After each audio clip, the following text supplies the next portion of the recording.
Ladies and gentlemen, boys and girls, welcome back to Hollywood After Dark. Today, of course, is the 14th of March, 2022. Happy Pie Day. It's here in America. Are you getting some of that American pie, that warm apple pie? Yes, that's a euphemism for fingering some vagina. Tonight, though, we're going to be fingering your minds, talking about Halo. Jaden Smith potentially as Miles Morales, Darth Maul getting yeeted, and a whole bunch of other shit. Let's dive into it tonight here on Hollywood After Dark. Folks, let's fucking go.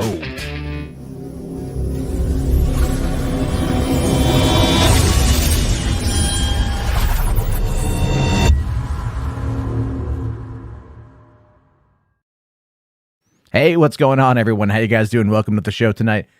Hopefully, there won't be a lot of issues in regards to the technical side of things. I noticed that the stream was a little jumpy, a little iffy in the beginning, but hopefully all will go well tonight because I wish I could say it was a slow day. In fact, it wasn't a slow day. It was a pretty busy movie news day, and that's a good sign. That's a good sign because it's starting to show you that things are returning. Tonight, of course, Halo. Is the show already bombing? That's something that we're going to be talking about while looking at a new trailer. The Sonic 2 final trailer also dropped. I haven't seen either of them yet, so you guys are going to get my first reactions tonight here on the show. Of course, Darth Maul's whole situation with the Obi-Wan Kenobi show. Some Puss in Boots news. If you care about that, I kind of do because I'm a big kid at heart. I'm a big old perverted kid. That's what happens. There was, I believe, Scott Hall passed away today. I'm not a wrestling person. I saw some people mentioning it in the chat. I've seen it all over social media tonight. It's an absolute tragic situation. Suffered 3 heart attacks undergoing, I believe it was a hip surgery, and his family decided to pull him off of life support earlier today, where he did unfortunately succumb to that at the age of 63. I nothing but sympathy, thoughts and prayers, empathy, love, all that stuff to the family. That is a terrible way to lose someone you love. And, it's kind of a reminder that you never really know how much time you're going to have on this earth. So you know what? Don't waste it doing dumb shit. Live your life to the fullest. And, have good memories that you can always have with your family tonight. So there's all of that. Anyway, I just wanted to kind of talk about that real quick, even though I'm not a huge wrestling person. That is still tragic nonetheless. I have sent the link out tonight to my usual crew. We'll see what they're up to, if they want to pop in and if they want to say hello. If not, it's all good. We'll dive into the show here pretty quick. We'll take a quick look here at the chats. Reed here says, my Miss American, Miss American, the fuck am I trying to say? Miss American Pie shot the levee, but the levee was dry. That's very true. Music Manager says, for a second, I thought your mic wasn't working. No, it was working just fine. It was a StreamYard acting like StreamYard tonight. What can I say? Jacob McKenzie says, hello, Matt. Hey, Jacob, how's it going? The Jedi of Chicago says, the Halo show I'm concerned about, but I need to see the actual show before making a judgment, dude. 175,000%. Also, sorry for a little bit of being late tonight. I'm not going to lie. I was playing Elden Ring. And then, you know what that game is, man. If you played Elden Ring or any of the Souls games, you know. I ended up losing 5,000 runes to a freaking stone giant, and I had to go back, and then along the way, I got invaded, and I narrowly escaped that particular situation, only to get killed by a rando thing, and I lost all the runes. I was very upset at that. But I do love me some Elden Ring, even though I'm casual, and I'm probably pretty terrible at it. However, that, of course, is the thing here. Hello, Matt. Darth Maul was yeeted from Kenobi. He was, actually, but we will bring that up. I see we got ourselves a couple spam bots already there in the chat. Weird thing about last night, by the way. I don't know if you guys were here last night and happened to see that there was we got hit, all of a sudden the viewers jumped from 100 to 400 something, and not even about a moving of the needle of likes or dislikes or chats or whatever. So I have no idea where the hell that came from at all. It was really kind of weird. But I hope they had a good time. Christopher Barker says Elden Ring is just another Elder Scrolls. That is not true. That is not true. I can actually do well in Elder Scrolls. It is not another Elder Scrolls game. It is a very different beast entirely, but I do love it. And I love Elder Scrolls too. But all right, joining me to start off tonight is Mr. Anthony Beltre. Anthony, how's it going, buddy? Yeah, what's up? What's up, everybody? Hello, Matt. So this is our second time talking today because you jumped on to Spaces that I did this morning, and that was fun. It was amazing.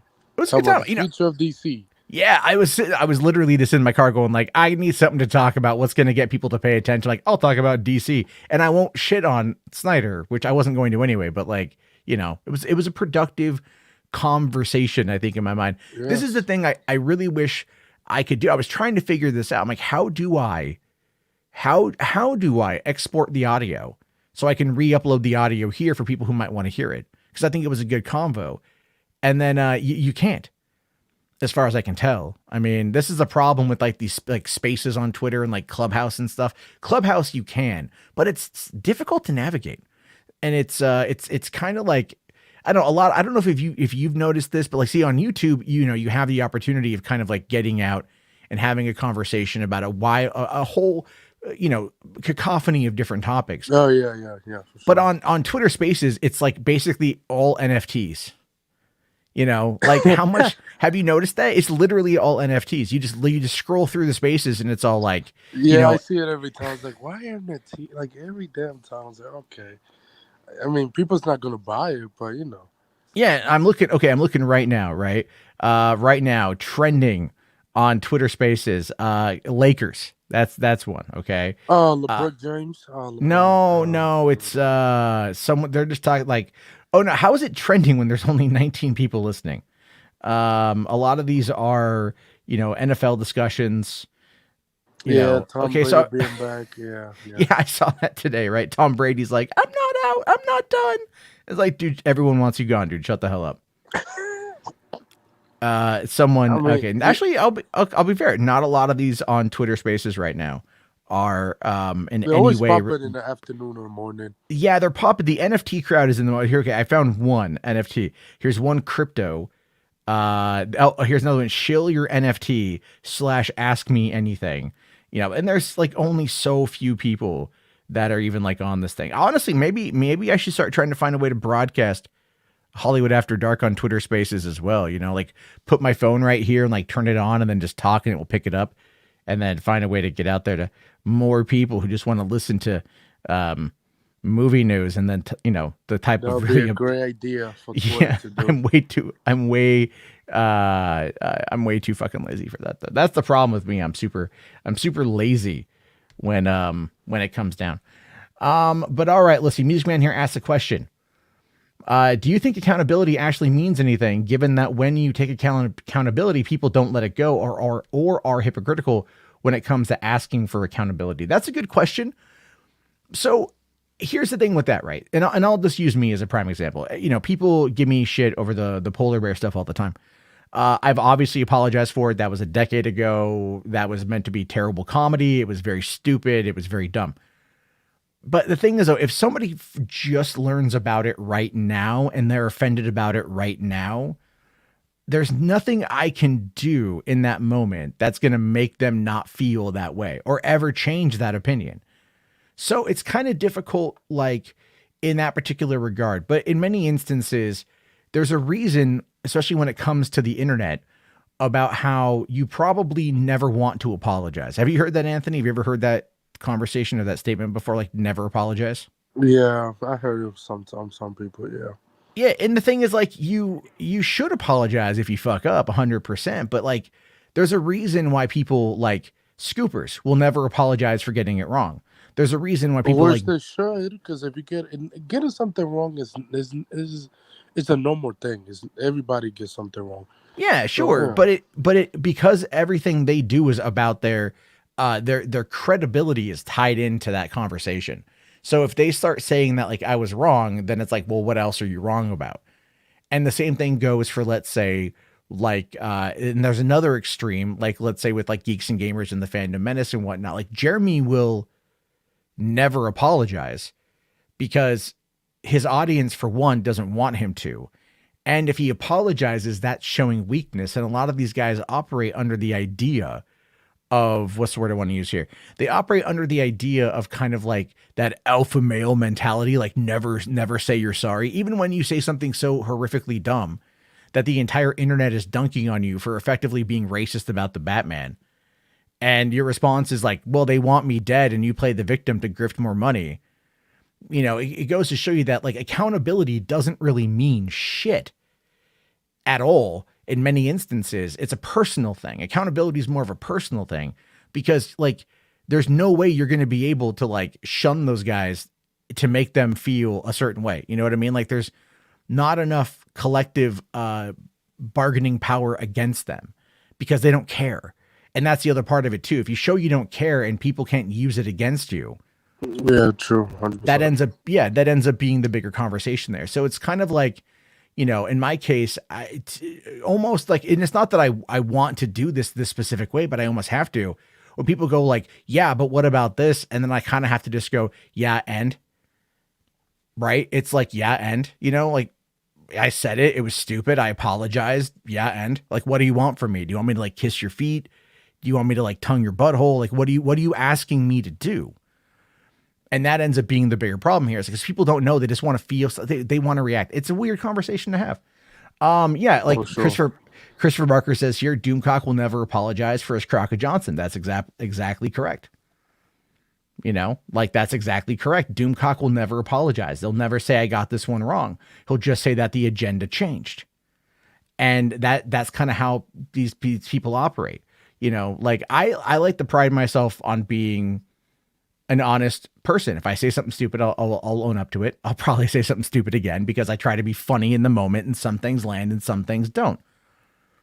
But ultimately it's like, the people who listen to me, the couple thousand people a day who listen to me, I think deep down they know that like I'm not a piece of shit, but I am kind of a dick, and they're okay with that, you know? And I think we can kind of live in that world. So there's that. I love Todd comment. I love Todd, man. He said if Kevin Feige ran Halo, it'll be the gold standard like Marvel. Oh yeah, there we go. Are you having some mic issues, man? I'm hearing some crackling on your end. You hear me now? It's coming in like a little fuzzy. Let me restart. All right. So yeah, Todd, if Kevin Feige right now, Todd says that about everybody. In fact, Todd, what was it? Some guy was giving you shit in the comment section for last night's stream about that. That was pretty funny. You know, because that's kind of what happens with Todd there. Todd comes in, drops that Marvel's a gold standard line, and some people out there ain't necessarily the biggest of fans. While we're waiting for Anthony to get that sorted out, this is an exclusive first look today. I mean, through Entertainment Weekly, not through me. Or sorry, Deadline. Let me sure I get that right. Deadline exclusive first look. Puss in Boots 2 is finally coming later on this year, starring Antonio Banderas, Florence Pugh, John Mulaney, and a number of other people. And I'm excited for this. Okay, like I'm actually really excited for Puss in Boots 2, and I'll tell you guys why. Because I love the first Puss in Boots movie, and I like the Shrek films, and I like all that stuff. So for me, I'm down to watch this because I think they're fun movies, and I would love to see more from the Shrek universe. In fact, here's a hot take for you. I think outside of the original Shrek Forever After is better than Shrek 2. Now, Shrek 2 is really good. Shrek 3, it grew on me over the years. Shrek Forever After, though, I think really did a good job of going back to what made the franchise work in the first place. And I understand it for being a final entry into the franchise, but I would still like to see more from that world. And of course, with having the kids, we watch the Shrek movies pretty often. And also right now on Netflix, at least the other day, Shrek 1 and Shrek 2 were in the top 10 for Netflix movies during the week. So that meant a lot of people out there were watching Shrek and catching up on the love. What's your thoughts, Anthony? You like Shrek movies? You think they're good? It's better now? Yeah, it's better. I can hear you now. Yeah, damn it. But I mean, I like the first. I think the first one was good and the second one was okay. I mean, but I the Pussycat, I haven't heard damn been a long time since the first one. Yeah, yeah, man. 2011, Yeah. November 2011, and I know that because When I saw Puss in Boots for the first time, I had literally like just walked out of my unemployment hearing because I'd been fired from the theater and I sought unemployment and they were trying to deny me unemployment, right? Oh, Saying that's like, terrible. we're talking $144 a week and the company was trying to deny me $144 a week. And so I took it to like, we went to the court, we did the hearing and whatever. And like, what was really great about this is fantastic, is we got there and I was fucking nervous, right? I was like super nervous because I'd never gone and done any one of these kind of, hearings before, right? And I'm like, okay, is all my like, is everything lined up? Is it all ready to go? And like I had like, 6 months of my work schedule tied in with my phone records because I had to call my boss. Like our system was so fucked up. I had to constantly call my old boss and have him fudge the numbers to make them work for our inventory. Right. And I had a signed witness statement by two employees, one a former supervisor and one a current employee. And or no, she had just quit. And so she'd worked under me quite a bit. So we ended up like going in with that information and the manager didn't show up. He was gonna show up, but he didn't because he was like, I think he lived like about an hour and a half away from where the hearing would have been at 8 o'clock in the morning in LA traffic. So, he wasn't going to go because what would he really care? Right. Like, why would he care? He's probably thinking like, oh, I'll show up. They're going to send their HR guy from the company. They're going to do their thing. Why would he even bother going through all that traffic? Except he probably should have shown up because when I provided all of that information about like, sending in the nightly reports and having them altered and showing like, here's my phone records corresponding with the nights that I've worked, calling my boss for help, right? Because I'd called him to make this stuff work. 2 weeks later, I got a call from one of the other staff members at the theater. And this guy was like, yo, Sean, the manager who fired me, just got fired for altering documents, for falsifying documents is what I was told. That's dumb. What? Yeah. So what it is because the theater was a cash-based theater. There was a lot of like, a lot of money flowing through with very little oversight because it's all cash-based. It was like $3 a ticket. That's where the term $3 theater comes from, is when I worked at this theater. And my boss did some shady stuff that I've seen. And, also again, with like the way that it works for most theater managers is theater managers get a bonus based off of concession sales. So they get a bonus off the concession sales. And so they want the inventory to be good because if there's lapses in the inventory, it can negatively impact their bonus. We always had inventory problems. I mean, like, my God, it was just like you're paying people like $7 an hour or whatever. At the time, I forget what minimum wage was. Why did they like take the stuff home and shit like that? No, they were like high school kids in many instances. Like, they're not going to count everything, right? They're not going to count. You want them to count everything accurately, but they don't. And, and again, nothing against them. They were all actually really good kids and I really enjoyed working with them. But, like there was always going to be a problem and stuff. And it was just mismanaged across the board. Well, the thing is though, is that the manager was falsifying stuff. And I personally believe he was stealing because like there would be times where I would notice certain things would be off. Like, certain, counts coming on in for the theaters, right? He would work in a way, he would isolate himself away from the rest of the staff. And we had no cell service in this building because it's an old, like the building was made, like at this point, the building is like, I think 90 years old at this point. So there's no cell service in the building. We had no way of communicating with them outside of walkie-talkies and no one ever carried walkie-talkies because we were always just running around. And here's the thing, if you use the microwave and like for something else at the same time, it would short circuit the fuse box, blow a fuse and disconnect the internet. And if it disconnected I'm not even making this up. That's crazy. If it disconnected the internet, what it would do is it would then make our system for selling tickets unresponsive. And so in that moment, like if you're in the front box office, you can't call out to anybody. Your internet just all of a sudden goes dead. Well, what I would do as an assistant manager is I would be upstairs starting the movies and like checking on the concessions and running around for like fucking an hour nonstop. You get a lot of work out in this theater. And then when I noticed that we'd have pink ticket stubs, if I started seeing pink ticket stubs, that would mean that the internet was down and the manager would just be using the tearaway tickets in order to get people in, right? Well, if I saw that, then what I would do is I would then run into the back and I would reset the breaker in order to make sure that, the internet came back up and we could get to work and stuff. Well, I started noticing after a while that we'd start on Friday, Saturday nights when we were really busy. I started noticing that these tickets were being handed out and our internet wasn't down. Nothing had gone out. Nothing had gone awry. A little bit suspicious, right? A little bit. So they lied. I think he was lying. And there was also a moment in time where I was like, have you ever handled like cash in a register? No, never.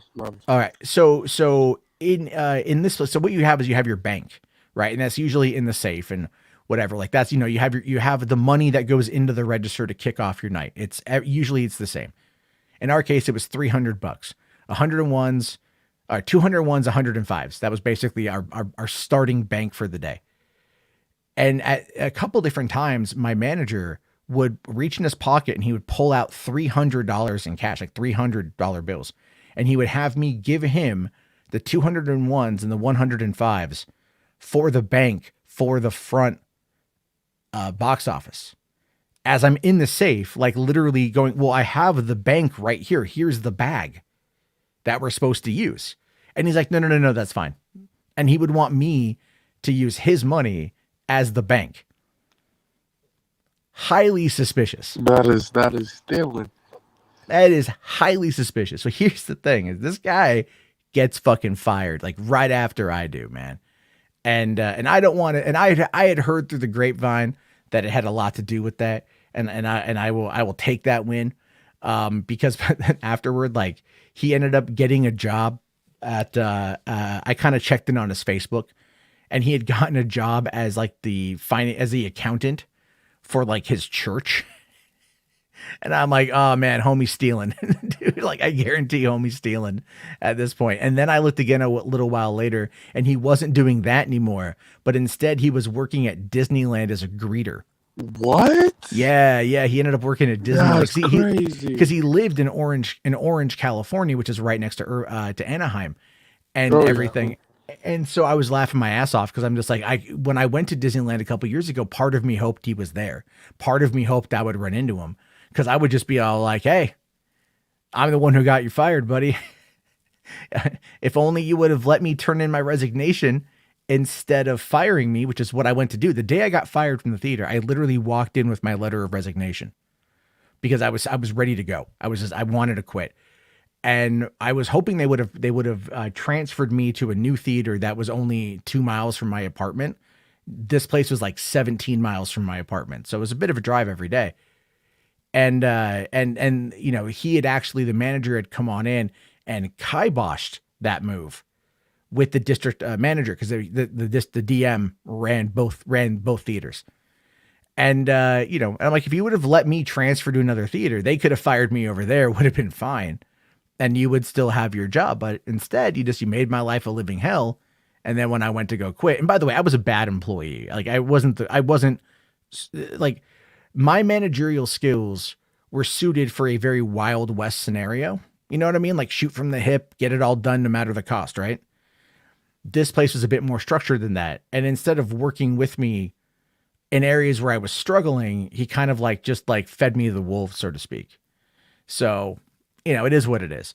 But yeah, that was pretty funny. That was my theater story. Anyway, crazy. So as soon as I finished going to this hearing that I ultimately won, we went and saw Puss in Boots to round it back around. So that's how I remember all that stuff. Anyway, I know a little bit crazy there. Also, we're still getting a little bit of crackle on your end. I don't know if you want to unplug your mic or if you want to restart your computer and come back in. It's getting kind of iffy. I don't know if you've noticed that at all. What about now? Still pretty bad, yeah. Damn. Okay, let me see. Yeah. I'm just saying because it's that's all. But Jess here for $5, man. Thank you. Says I can tell you more shadier story from my previous manager. Dude, there's a lot of shady management out there. You know, we'll have to have a call-in night. You have to call in and tell that story. Hondo here asks if it was money laundering.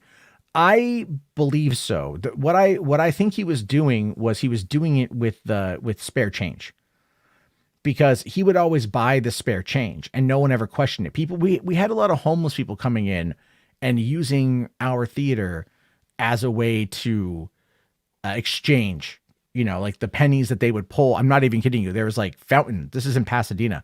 So there's fountains everywhere. And people would like, throw quarters and dimes, nickels and pennies and stuff. And we had a huge homeless problem in the east side of Pasadena. And I mean, so much so that they're like certain people would actually like run blocks. You know what I mean? Like you would have like, you would go, oh, this is like between this street and this street.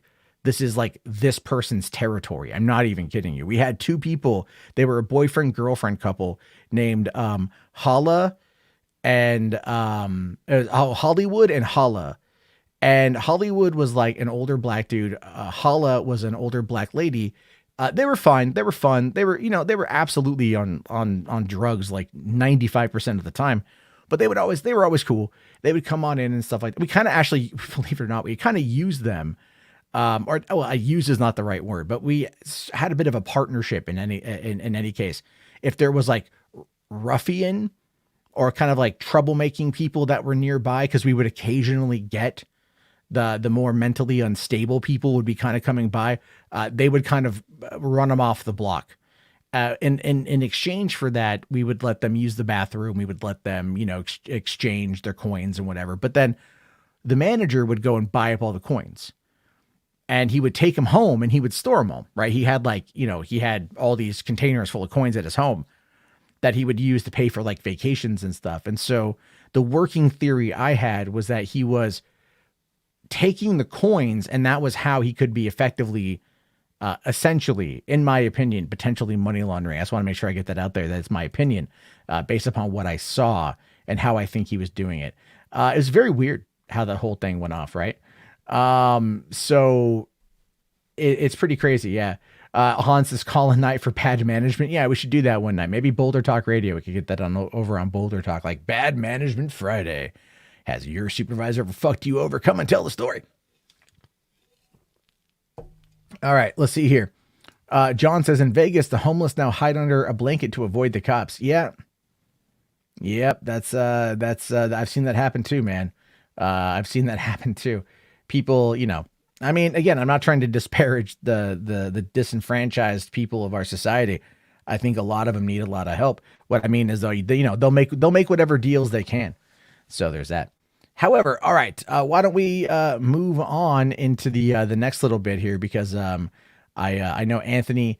Let me see what else I got that we can bring in. Oh, here we go. This one can work out. I don't know if Anthony's going to try to come on back. I think he might try to do. So we'll see if he does.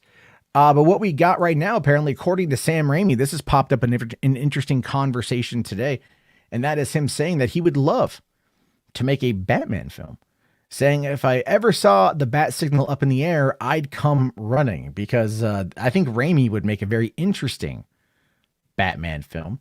I think Raimi would make a very entertaining Batman movie, and I would definitely like to see it. However, given where he's at right now, I would like to pose a counter thought to that. I would like to propose, if you will, that instead of him doing a Batman film, what if he did a Daredevil movie with Charlie Cox? Hear me out. Hear me out. We all want more Charlie Cox as Daredevil. They're definitely not going to go to Sam Raimi to do a Batman movie right now. All right. But I think the Daredevil movie could work. Now, Degrassi here says he's been saying that since 1990 and Darkman. I love Darkman, right? I love Darkman. It's such a campy ass movie. It'd be so funny to see. If they were ever going to do like a remake or a reimagining of like the 1964 Batman movie, right? The Adam West Batman movie, the camp of that, mixed with kind of like the dark gothic horror from the Burton films. I would say that, you know, Raimi would be the cat to do it. But I think more realistically, he would probably be able to tackle a Daredevil movie probably before getting on to Batman, unless it's something that pops up in maybe HBO Max. Who doesn't know? It says here, Cox isn't a star. Oh, dude, yes, he is. Absolutely. Absolutely here. I do love me some Charlie Cox. He is, Anthony, I agree with here, man. I usually call Anthony a wet blanket. He knows this, but I agree with him on his point here. I think Charlie Cox is good enough to do a movie. Absolutely. Dark Star here says, Sam Raimi is a horror film director. I can see him actually doing a Scarecrow movie than a Batman movie, in my opinion. Yeah, but is he going to do a villain film? That becomes the question.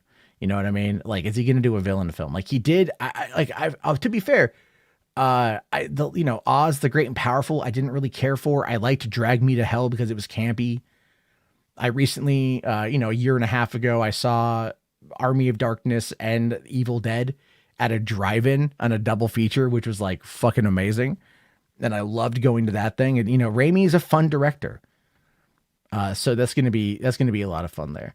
Music Man here says, why not have him do both? Well, I mean, the guy's in his 60s, man. The guy's in his 60s. Like, what do you want him to do? What do you expect for him to do? This is the thing. He's going to be out there doing his stuff, So he's got to, pick and choose, really. What's going on? Tim's Talk. How's it going, buddy? Hope things are well. Thank you guys for showing up.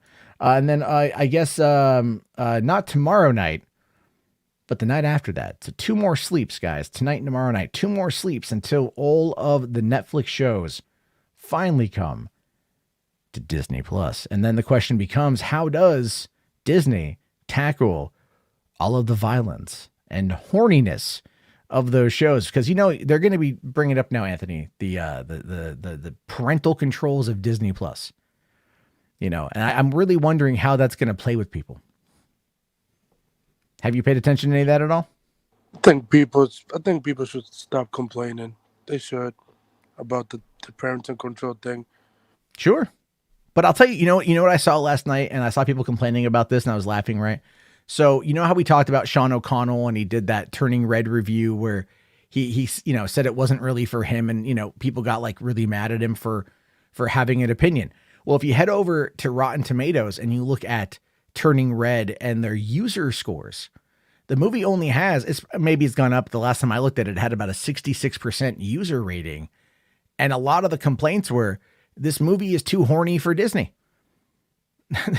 This movie is like, it's too mature for a Pixar film, because in our culture, sex is just something that we never really want to talk about. And puberty is something that people never, ever, ever, ever want to address, like it's one of those things. But people are really actually kind of mad at this. And I think it comes in from like the Bible Belt, mostly, if you want my honest thoughts on that one. Let's see here. Is that the guy RJ did a video on and agreed that he sounded racist? I don't know if RJ did a video on it or not, but he might've talked about it tonight in the stream. I didn't jump in. I think the fact that Sean O'Connell had said that it was based around Asian culture and it was very like, narrow in scope, I think is what got him that particular moniker, which I don't agree with, by the way. Like, I don't think he is racist for saying that. I think it's, again, the movie is about an Asian Canadian 13-year-old coming into her own. And, there's like, there's even a part in the movie where she does basically like the same bit from like The Mask, where The Mask sees Cameron Diaz when she's dancing and he's all like, oh, hugga, hugga. You know what I mean? Like that big over the top, like expression of I am horny for you sort of thing. That's in the movie. There's even a line where like, there's even a part where the girls in the movie are watching the dudes run track and they're like, they are catcalling the guys from the bench, and if I'll tell you this, if it was reversed and it was a bunch of guys watching the cheerleaders or watching whatever, and they were doing the same thing, it would be viewed as sexist, right? As objectifying women. But here you've got 4 girls that are kind of horny on main, and they're looking at all these guys. One of the quotes is, oh, that boy's got delts for days, They use another line like, are you a 90-degree triangle because you were cute? You know, like, I mean, it's stupid 13-year-old flirting, if that's what you want to call it. But I mean, that's exactly, I was laughing at it. It's so dumb. It's like, I remember the time I first heard the pickup line, nice shoes, wanna fuck?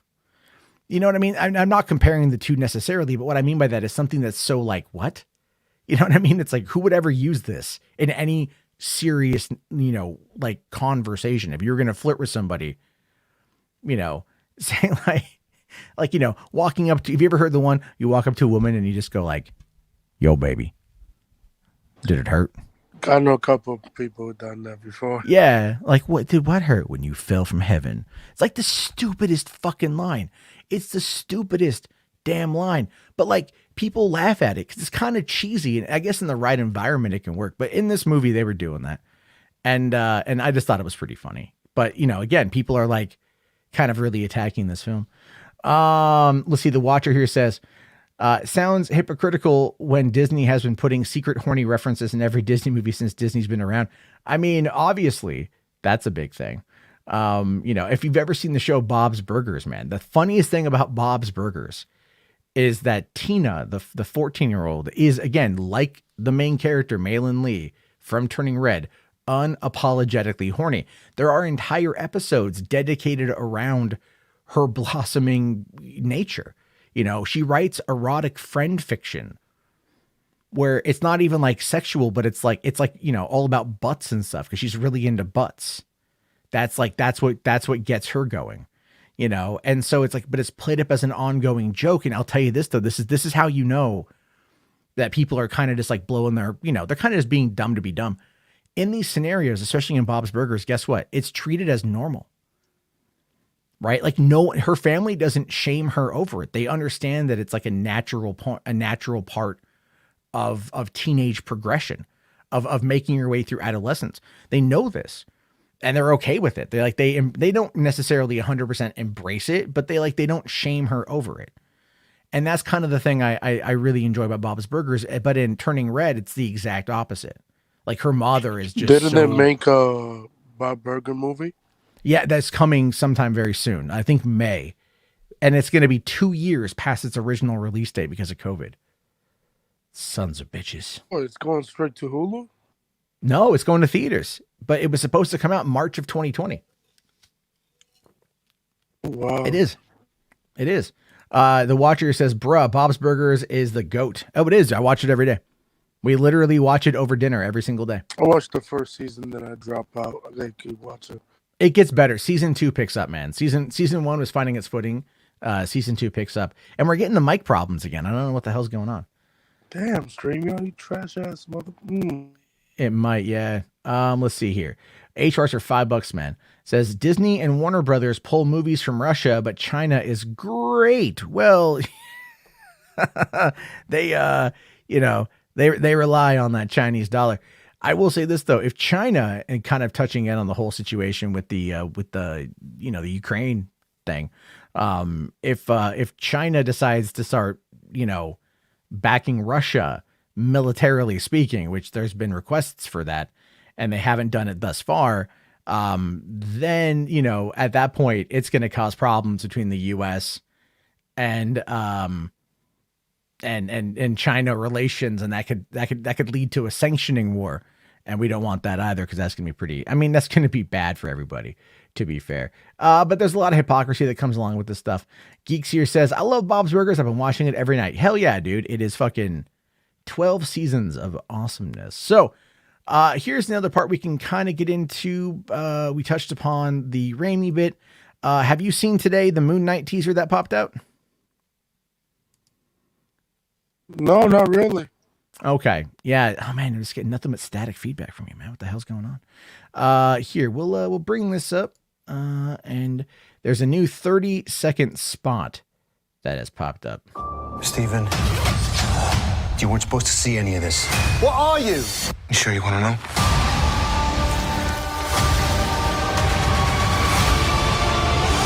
I can't tell the difference between my waking life and dreams.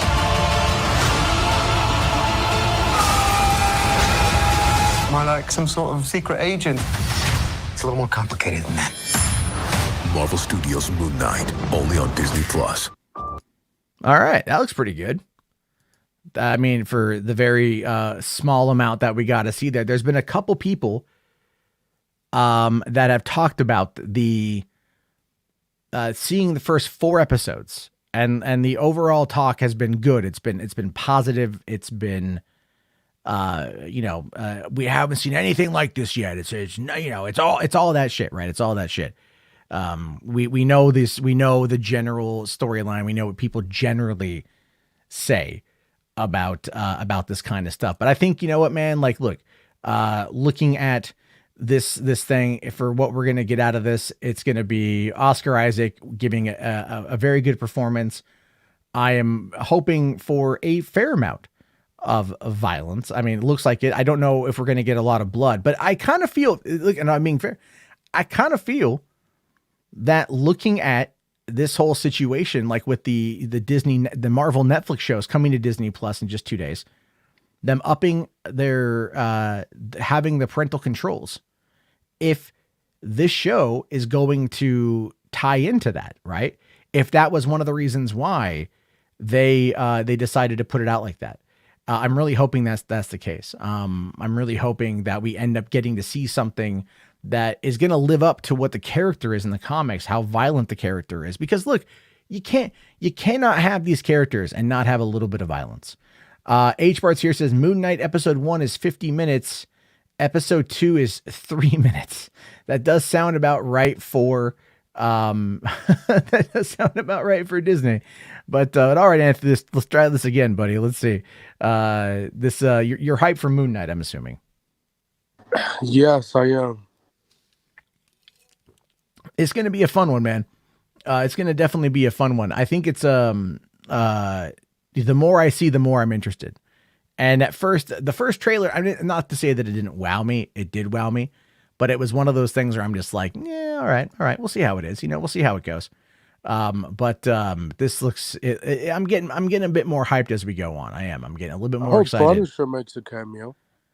That would be pretty cool. That would be pretty cool if that actually happens. I would lose my shit over that if that actually happened. Especially if we got more. Well, they are, Echo just I didn't bring up the page here, but was it Graham Greene? An indigenous actor, I think out of Canada mostly, but he's done a bunch of stuff here in the States. He has been cast for Echo. And so that's pretty cool, and obviously we're hearing that Echo is meant to kind of serve as like a soft Daredevil season 4 sort of thing. And I'm really hoping that they up the writing. I know they brought in the writers from the first couple seasons, I think of Daredevil And Punisher. I'm hoping that we're going to get some good stuff there. Anthony here says, I'm kind of annoyed with the under 9 episode thing as well. Yeah, I agree with that. Frost Family here says the 6 episode limit kills it for me. That's something they should really work on. They should really, they need to do more, but I understand they want to do the movie stuff. They want to make it feel like you're watching an elongated film, and that ends up being a bigger problem if the story doesn't necessarily back it up. You know what I mean? And I think that's why Loki worked as well as it did, because it was only the 6 episodes or whatever, but they were able to, really kind of make it work. Could it have used 1 or 2 more? Absolutely. WandaVision, 9 episodes, but they were half hour, worked really well. And that was even missing an episode. So it's they need to, I think now that I don't want to say we're past COVID, but now that we're kind of on the tail end of it, I think, we're going to maybe start seeing a bit of restructuring, because they're going to be able to go back into filming, and it's all going to kind of return to normal.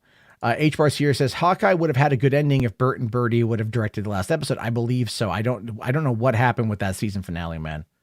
That season finale just they cut too much. There was, man. What are you cutting shit from? Why? You're not beholden to any time limit. This isn't airing on network fucking television and shit. Frost on here says Peacemaker worked as well. Yeah, 8 episodes, about 40 minutes plus a little bit. With the episodes and everything else, James Gunn overseeing the project, him directing 5 out of the 8, writing all 8. You know, that is where I'm looking forward to Deborah Chow and her handling of Kenobi, which we're going to talk more about Kenobi here towards the end.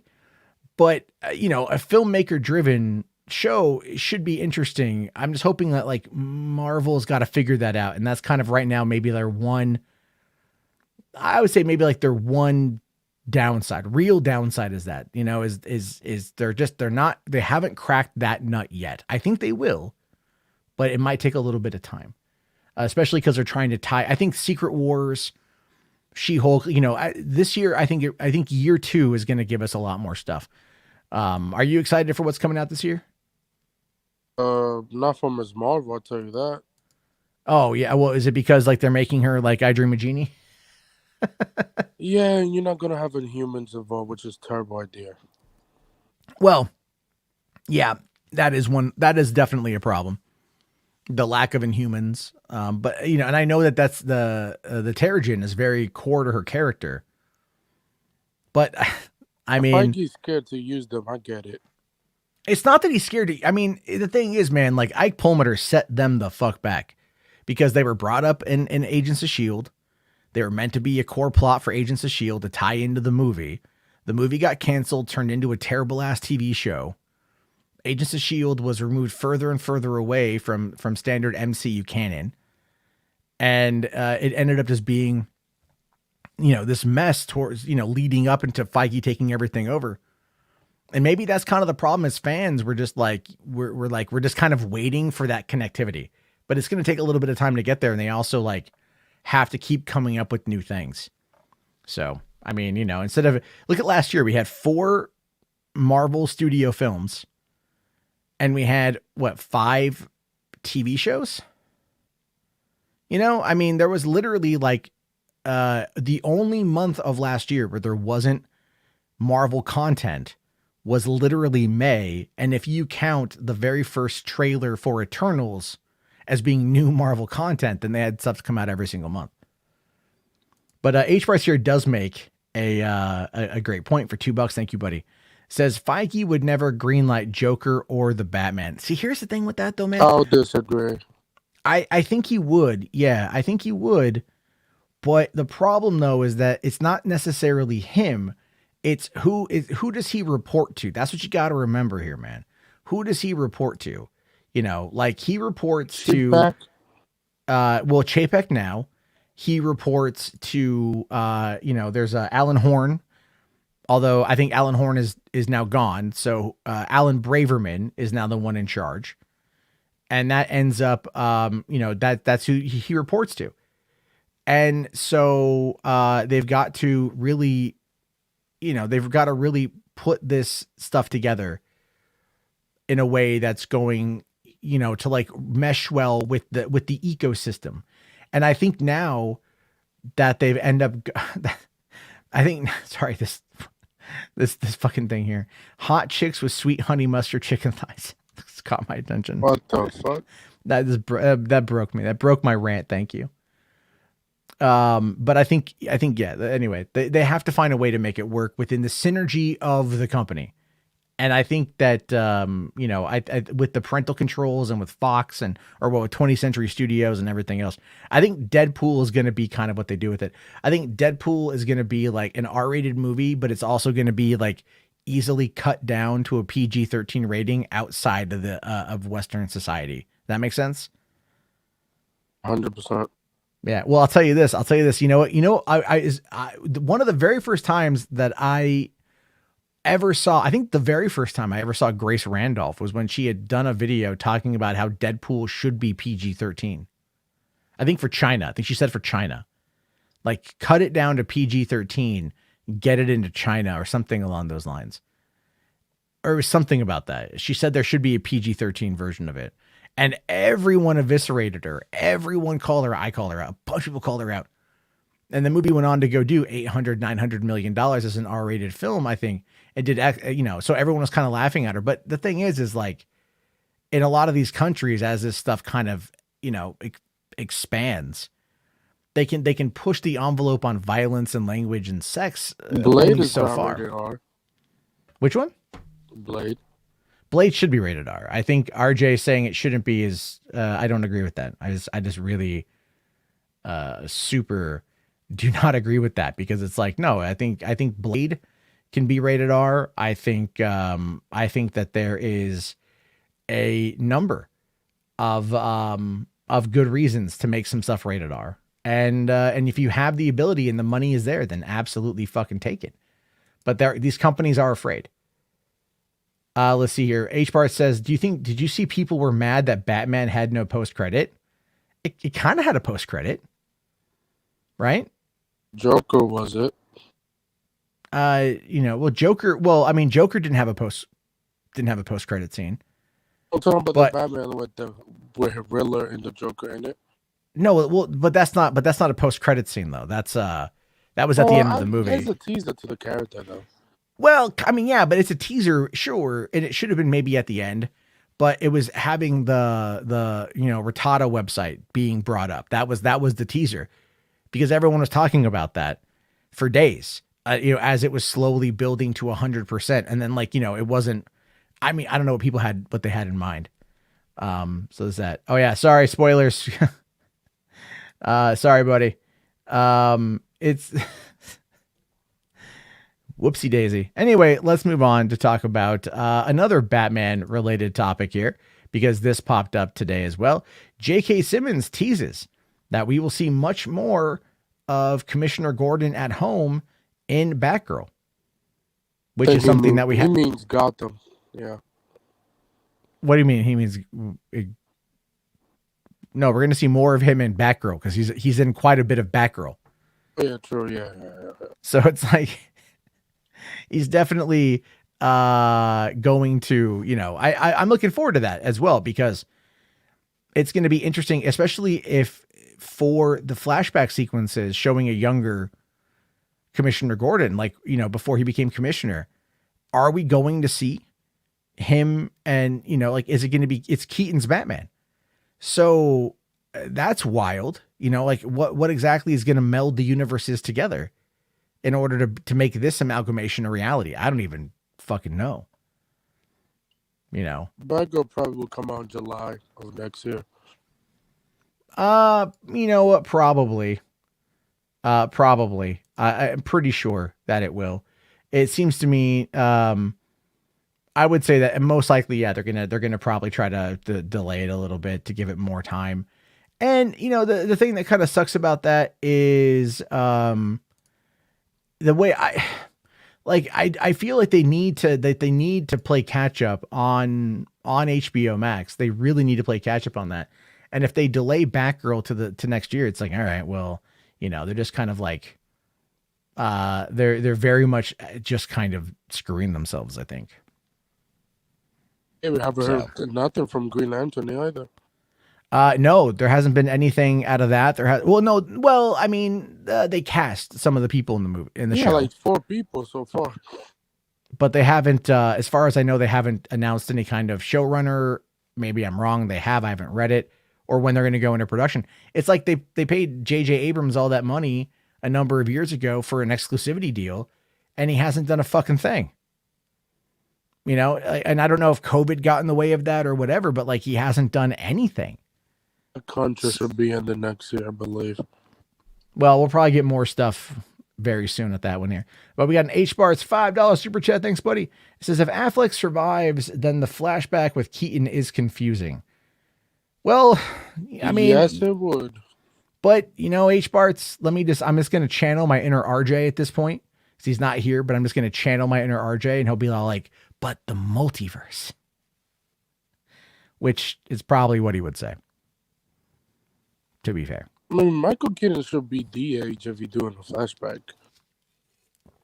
Yeah, well, they had a stunt actor in it's Keaton's suit, but it was a stunt actor. They're probably gonna do all that stuff. But I don't know what's gonna happen with any of that. It's just gonna be so weird. Darkstar here says it would confuse the general audience. Well, that's the whole point, man. All of this is going to end up confusing the general audience in one way or another. This is why Marvel always won. Well, yeah, this is why Marvel will at least embrace it and then move forward with it in the best way that they can. DC, on the other hand, is all like, well, we're juggling a whole bunch of balls. And so they're kind of, as HBAR says here, they're stuck in the multiverse. And that is very true. They are very stuck in the multiverse. And that ends up being a big problem because a lot of people out there are just kind of like, they're confused by it. And I think they're going to give them the benefit of the doubt for a while. They'll give them the benefit of the doubt for a little while. But at the end of the day, that is eventually going to just kind of like get itself completely, it's going to run out as goodwill with people, I believe. Like, And, we're about to be, 2 years into the multiverse with Marvel and DC hasn't done shit? Like, come on. Yeah. Well, they want to, the merger. I do think the merger has an impact on it. I think they also realize that, when it comes to where they are, the Batman is an unmitigated success. It's a massive success. It's the future of DC. It is the future of DC. And I think people need to fucking recognize, like, I think Black Adam was not testing as well as they wanted it to. They put it towards, they moved it from July, which is a packed month, to October, which is not a packed month. Thor scared that movie away. Oh, absolutely. Absolutely. And anyone saying otherwise, I think it's kind of stupid. Now, Aquaman, I agree with James Wan not being able to have the visual effects done in time because, and I trust in James Wan's filmmaking ability. The Flash doesn't make sense because the Snyder Cut has 2,500 visual effects, and the Flash has the same thing. So yeah, and the visual effects on the Snyder Cut were great. So, oh yeah, there's a big amount there with that one. Hold on. Do a video on Jamie Lycan Legion. Who is that? Mad Max from Earth 678. I mean, as long as you're not Mad Max from this Earth, I guess I'm okay. Let's see here. Jamie Lycan Legion. Is that an actual YouTuber? Well, okay. So it's a person. It's just some, I don't know, Lycan Legion, Jamie dropping some truth and shit. What is, I don't know,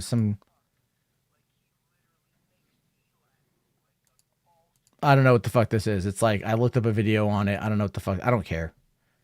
Why is I don't care. Hit and miss with the CGI because Kevin Feige's not involved with it.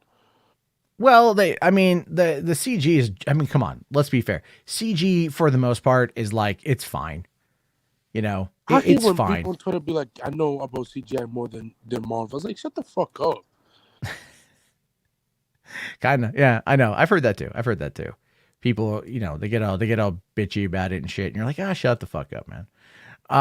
Let's see. Lord's like asks, is that a version of Max, a non-cultist? I don't know. Whatever the fuck that they were saying was kind of stupid. So I don't think it was a variant of Max, in the way that you think.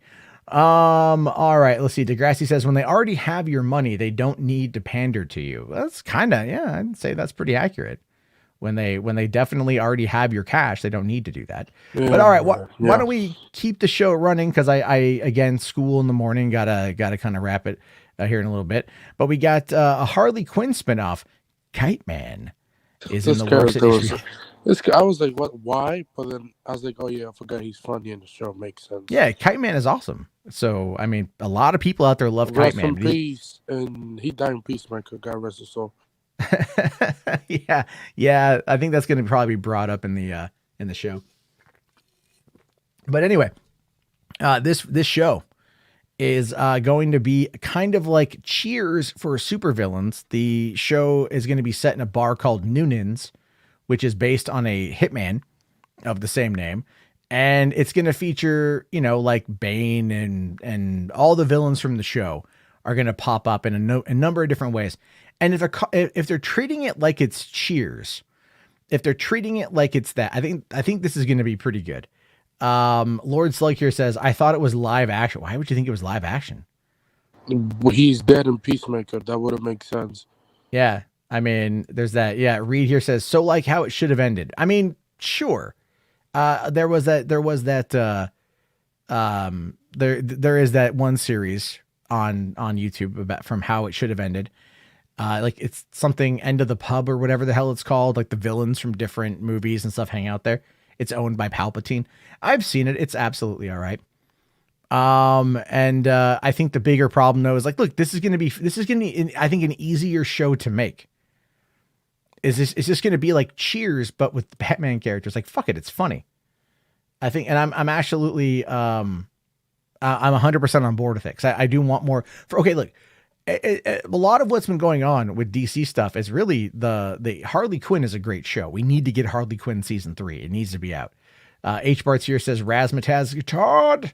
Damn you, Todd. I need my Young Justice season 5. I don't know what that is. I've never watched it. It was on Cartoon Network the first 2 seasons. They canceled it and they brought it back on HBO. Oh, okay. Have you watched the Harley Quinn show? The first season, I haven't finished the second. Oh, okay. Because we'll just for fun, because it will probably I'm already gonna get copyright hit anyway tonight. Sure. But we'll bring up as a minute 47 of the best moments of Bane. I love Bane. I think he's hysterical. He's my favorite character in the show. And let's see, make sure it is up. There we go. All right. So we're blowing up Todd after dinner. Don't eat so much you get lethargic, but eat enough that you don't get fainty, because I do not bring snacks. The streets will run with Razzie Zazzy. Oh, the Dallas Cowboys. Incorrect. The Steelers have won the most games at Gotham Stadium. I'm gonna blow up Gotham Stadium. I'm going to blow up this bar mitzvah. You could blow them up. Not really my thing. I could blow them up. Quit dicking around with Kite Man and get those two. But he was attacking me. With what? A kite? Chicken satay? Yeah, sure. I will blow you up, you chicken satay. Why don't you go back to the ocean? Otherwise known as the world's toilet. Oh, so no ocean jokes.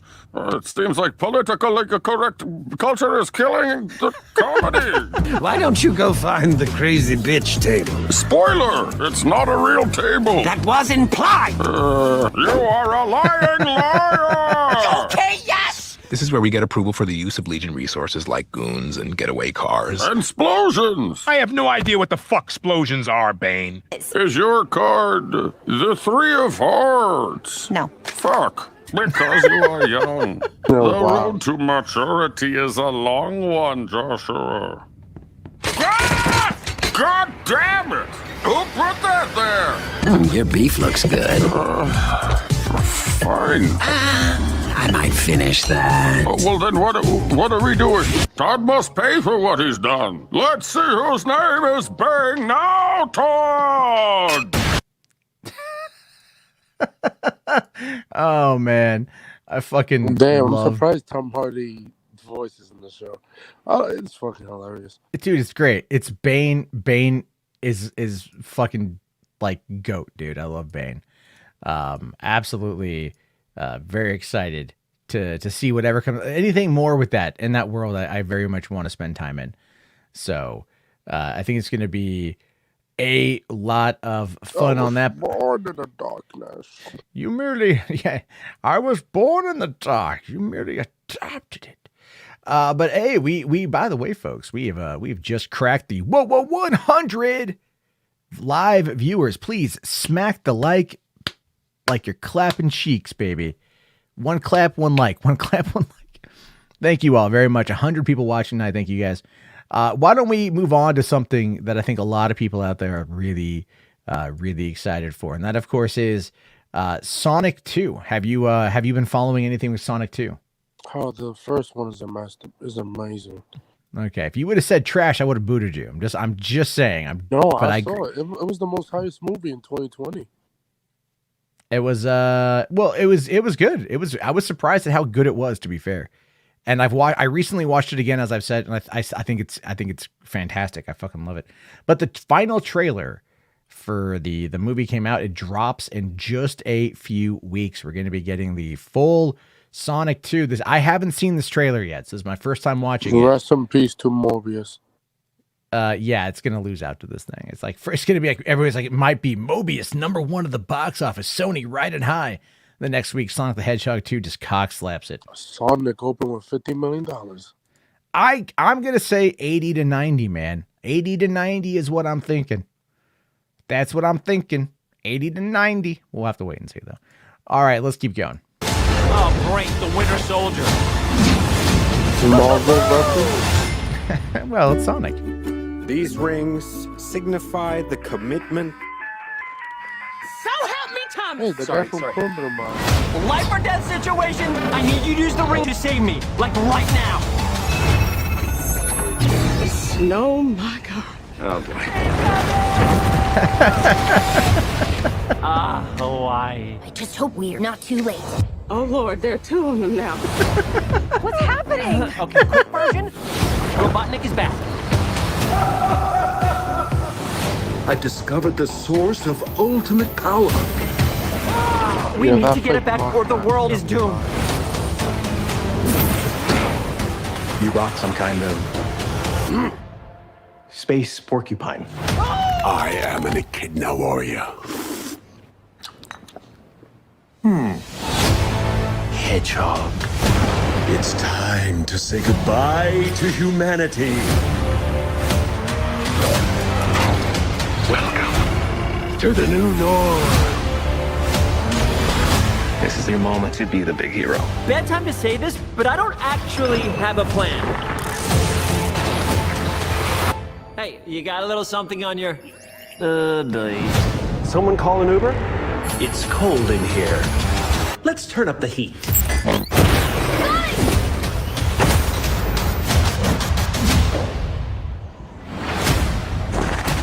Oh shit. Oh, great, the Winter Soldier. Fear not, citizen. You are terrible at this! Your negative attitude is not helping. We stick together, no matter what. You're unskilled, untrained, unworthy. You forgot one. Unstoppable.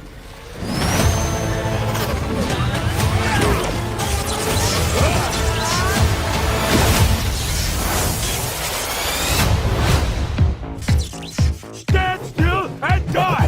For a guy named Knuckles, you are really bad at punching.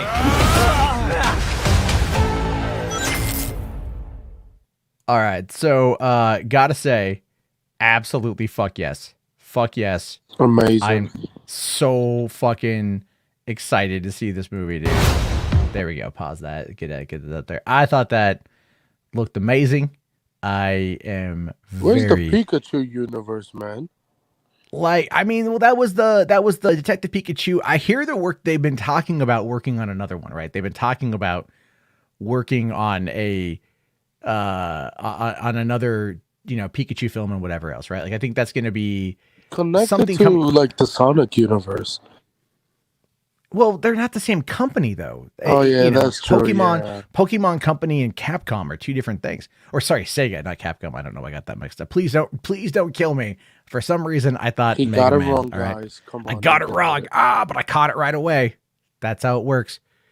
No, I think look, I mean, like, I don't know much about Sonic in regards to like the lore of Sonic, but like when this first trailer dropped, RJ and Caden were like gushing up a storm about like the Chaos Emerald and like the storyline and everything else. And so it's like, it appears that with what's going to be going on with Sonic, like they're going to be, really expanding the lore.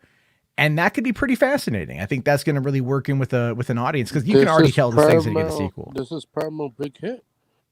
Oh, this is good. Oh, this is, Paramount absolutely needs a big hit, and this is going to be a big hit. This is, I need to, again, I'm going to watch the first one again before I go and see the second one, because it sounds so weird to say. I kind of feel like a kid again looking at this trailer. It just looks like fun. It just looks like a fun movie. And it's with the character that like I've got some connection with, you know. Like I mean, I was playing Sonic back Mortal when the Kombat Genesis came out. 95 or Sonic? Mortal Kombat 95, or Sonic. I mean, look, man, I was 13 when Paul W.S. Anderson's Mortal Kombat graced our screens. I remember the first time hearing Mortal Kombat. You know, I remember hearing that for the first time in theaters. I remember getting the soundtrack. I remember, you know, so for me, just on a nostalgic level, I'm going to have to go with the 95 movie, 100%. However, like the adult me is like, I would much rather watch the 2020 Sonic with my kids because they can watch that. It's super exciting. My daughter likes it. For sure. Yeah, for sure. So it's like, but my kid, my 4-year-old and my 2-year-old, I can't put on, 95's Mortal Kombat and then have them go like, fatality or like, oh, look, there's Scorpion and look, there's Reptile. Look, there's Liu Kang, can't do all that kind of crap. But Man, let's see. I wish they should do a Zelda live action movie. They should do live action Legend of Zelda. Yeah, no, Netflix tried, but Nintendo canceled it because they got. I don't think it was live action. I think it was cartoon. Really? I mean, look, here's the thing. It's like, here's the thing. Take Breath of the Wild, which has an interesting enough story, or fucking adapt a Link to the Past and make it a cartoon. All right. It's all you got to do is just do a Link to the Past and make it a cartoon. That's it. And have like tell a cohesive story with it, which is not that difficult to fucking do. And then from there, just, give us something. I think Nintendo, I think with the Mario movie coming out this Christmas, that might finally wake Nintendo up. I hope that movie's good. Jesus. Well, here's the thing. So Shazam 2 and Aquaman, or Shazam 2 and Avatar open on the same day. And then a week after that is going to be Super Mario Brothers. Rest in peace to Shazam. That's just going to get eviscerated. And honestly, I think Mario is even going to get hit too. Let's see. Jess here says there was a Legend of Zelda cartoon short-lived and guest appearance in Captain N the Game Master. Oh yeah, no. I grew up, man. I remember the Legend of Zelda cartoon. Well, excuse me, princess. So, I mean, that was a meme. That was a late 80s, early 90s meme before memes were a thing. In fact, actually, when Netflix first launched back in 2007 as Netflix Instant, the original Super Mario Brothers Super Show, the Legend of Zelda animated show, and even the Dana Carvey Experience were all on there back then. So... there's that. Lord Slug here says that the Mortal Kombat 95 is still the better movie. Cole ruined the 2021 film. I haven't seen Mortal Kombat 2021. People want that guy to be the new Iron Fist. I don't know. I haven't seen him. Anthony here says, I think Shazam will do fine against Avatar. It's during Christmas, but the movie is set during the summer. The movie's not a Christmas movie. Like the first movie was a Christmas movie that came out in April, came out around Easter. This movie is a summer movie that is coming out at Christmas. You know what I'm saying? Up against Avatar. The plot leaks for Shazam 2? Oh, I know World of Geekdom dropped it. Geekdom 101. I know he put it out there. I haven't seen it yet, but I did see. I don't know what they are. I don't want to know what they are. To be fair, like I'm trying to if I knew that they were fake, I probably would take a look at them. But Viewer Anon actually came out today and said that they were pretty much accurate, and I'm like, all right, I'm gonna avoid them because I like Shazam. I love Shazam. The Gal cameo is hilarious. Well, I didn't know there was gonna be a Gal cameo in it. She filmed stuff for the Flash and Shazam. I'm not sure. I knew about Flash. I know about Shazam. Yeah. So you're talking spoilers. Well, damn it. You're just a spoiler machine tonight, Anthony. What the fuck, bro? Anyway, no, I'm kidding. Well, I didn't know about that. But hey, I definitely want to see what comes out. I like the movie, so I want to see it. I feel bad for Sandberg because Shazam should not release in Christmas. Should release in October or something. I would say drop Black Adam to summer 2023. Put Shazam up, like all that stuff. I'm telling you guys, I know I keep saying it. I know people keep giving me shit for it. Fucking Black Adam there's just not a lot of interest in Black Adam in my opinion. So no, the audience doesn't know. You think when people see Dr. Fate, they'll be like, "Oh, that's a Doctor Strange ripoff." Come on, we know that. Oh yeah. No, it's kind of like that, yeah, a little bit. Which we'll have to seems wait. not though, because Dr. Fate came before Doctor Strange. Yeah. Well, we'll have to see how the box office reacts to it. I think it's good again. The Rock with the always played the same character. Well, yeah, I have multiple times, absolutely, broken down how many, how The Rock basically just keeps playing himself. Like we've broken that down time and time again. But it's always something that's a little bit different. But let's move on. This is one that was popping up today. I thought that was kind of interesting. There might be a new Miles Morales in the MCU, according to Warren Thompson. The Cosmic Wonder is a YouTube channel. Now, again, Cosmic Wonder does take a lot from like Mikey Sutton, those kind of guys. But it says here that there's rumor going around that Jaden Smith might have been cast as Miles Morales in the MCU. I'm done. No. And well, here's the thing with this, right? Normally, I do kind of reserve this image now, where I kind of been saying like, hey, for the time being, no more rumors, right? Like let's kind of steer clear from rumors. The reason why this one I think kind of like passes maybe a little bit of the sniff test, so to speak, is because what you've got here is this article that popped up literally the other day that for some reason is in Spanish. God damn it. It shouldn't be. Why? Hold on. Translate to English. There we go. I don't know. I don't know why it went to fucking Spanish. Will Smith talks about son Jaden's physical change and raises rumors about new role. So what he says here is that my son is preparing himself physically and mentally to get to a place as one of the characters who will make history for the first time in the saga of a movie that many already know and ask for. Oh, Jesus. So a lot of people are thinking this is Miles Morales. Like a lot of people are really at this point right now where they're thinking that this is Miles Morales. If you introduce Miles Morales in Tom Holland Spider-Man 5, not now. Well, or what about TASM 3? Because there's been a lot of talk about pushing for a TASM 3. I know people out there are going to be like, hey, what about Spider-Man 4? Maguire maybe come back for a cameo down the road or something like that. But Toby's going to do Secret Wars, and that'll be the last time you see him. Maybe. Or Rhea here makes a great point. Jaden about to be Static Shock. Yeah, now it's been 2 years since we haven't heard shit from that project. Maybe. Well, Frost Family here says it's for I Am Legend 2. Because isn't Michael B. Jordan going to be in I Am Legend 2? So I don't think it's going to be Jaden. But HWAD here says Jaden going to be Robin. Dude, that was in my head, I thought about that because of the whole Tim Drake? Okay, do you know who was cast as Robin before Chris O'Donnell and Batman Forever? Marlon Wayans. Marlon fucking Wayans, dude. Marlon fucking Wayans. So they were already back in the 90s, nearly 30 years ago. They were going to go and they were going to do a Black Robin. Still getting that paycheck from Warner. Hey man, would that be like the greatest thing ever? You still get residuals or something you never ended up doing. And shit. I mean, if you look at his career now, he's probably happy those residuals are still there. He does some shit with Netflix, but I do like Marlon Wayans. However, I think it's entirely possible that it's not going to be Robin. By the way, I don't see Robin working with the Batman, not at all.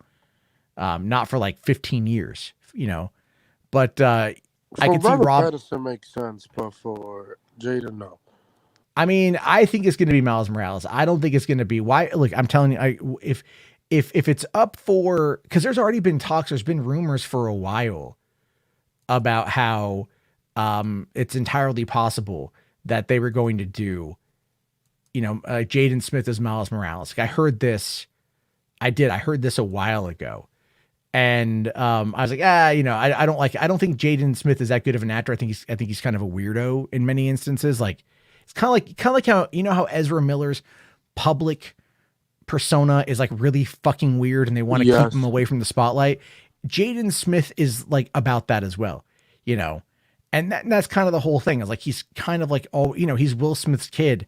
He can do like there was. I will say this though, if he's anything like his dad, there was a time when I think it was when he turned 18. He flew the family to England or France or something, somewhere in Europe. He flew them to Europe for like his 19th birthday, and they went out to dinner, and he ordered a drink. And, like Will was like, wait, you can't drink. And he's like, oh no, here I can. So, he flew them out just to basically order a beer at dinner, and there wasn't shit they could do about it because they were in another country. I mean, at that point in time, I guarantee we probably drank a lot more. But Hondo here for $2, buddy. Thank you. Says, my money is on Jaden Static Shock, if not Miles. Or Jaden is Static Shock. I mean, look, I know they're gearing up for Static Shock, but I just, I'm not too sure. I know today there was the thing that came out talking about how Blue Beetle is already in talks for sequels. Did you hear about that? It should be an HBO Max movie. That movie's not going to do well in theaters. I think Batgirl would probably do better in theaters, but I think with the Flash and how things are and how confusing it's going to be, they probably have a better shot at landing Batgirl with an audience on HBO Max. I think if Batgirl were to go to theaters, it would probably bomb, to be fair. Blue Beetle, I mean, okay, sure. I mean, I think Static Shock would be a better like case for representation in a theatrical release. But as I've said before, when you look at the demographic breakdown, You Hispanic, gotta please the Latinos, yeah. the Latino audience is huge. It's huge. It's very huge. And that's fine.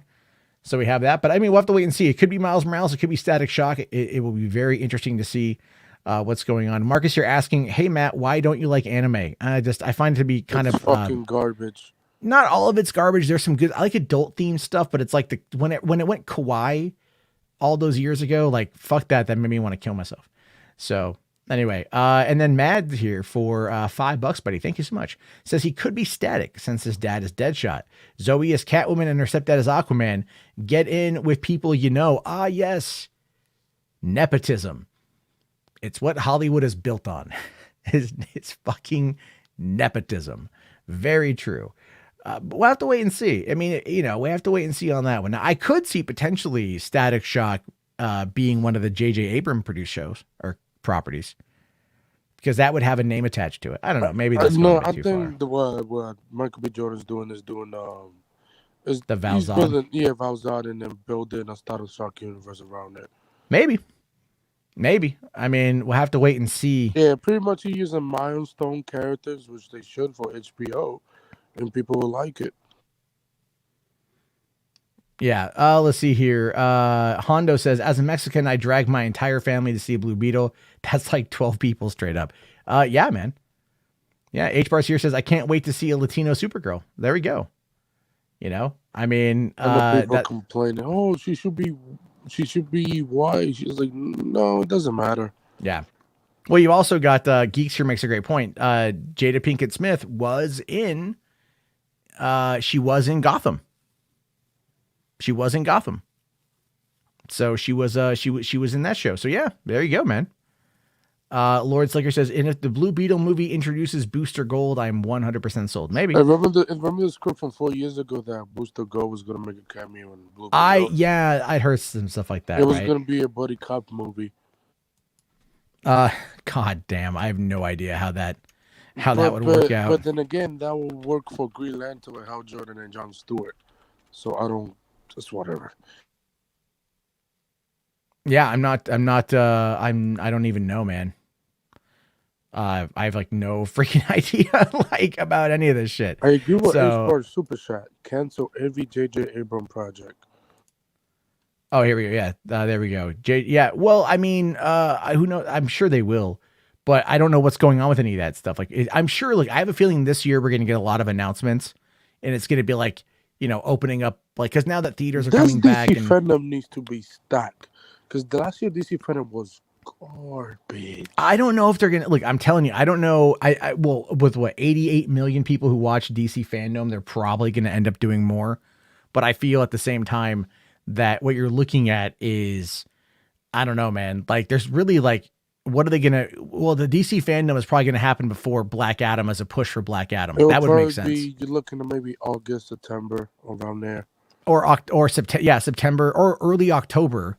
Yeah. Like a couple weeks away from Black Adam as a way to They do could it. drop Basically, a full trailer of Black Adam. well, or a final trailer for Black Adam, and then because they're gonna have a trailer out before then. But then they could have like a big like, we're gonna show you guys a world exclusive, like 5 minutes from the movie, blah blah blah, and then it's just gonna be The Rock nonstop saying the hierarchy of power in the DC universe is about to change, and everyone's gonna be like, get to the fucking point. Yeah, get Henry Cavill, and it's about to change. Well, if they announce that Henry Cavill's in it at that point, that'd be hell of a thing.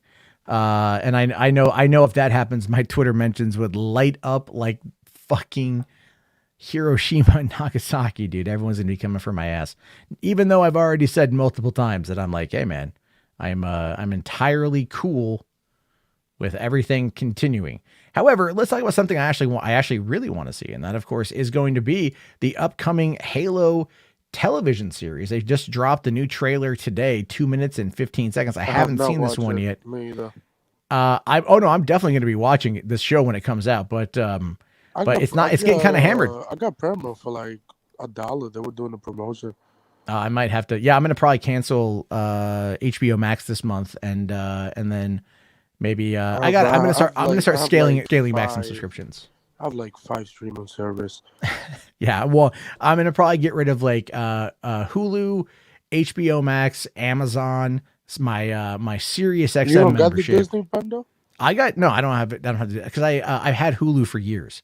Like I've literally had Hulu for like over 10 years now.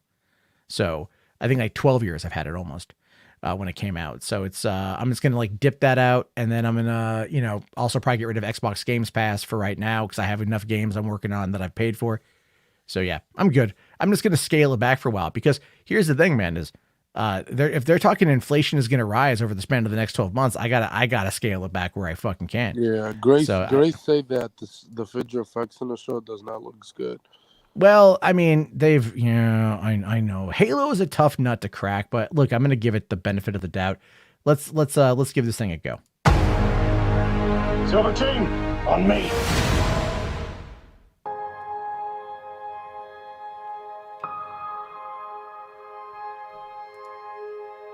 There's something out there, just beyond our reach. It's like opening your eyes. For the first time, I've been living in the dark. Your rage blinds you. Rage is all I have left. The Covenant will not stop. What else are you willing to sacrifice? Everything. What's the point in saving humanity if we're gonna give up our own? I'm interested in finding a way to be less reliant on Dr. Halsey moving forward. The truth could bring us all down.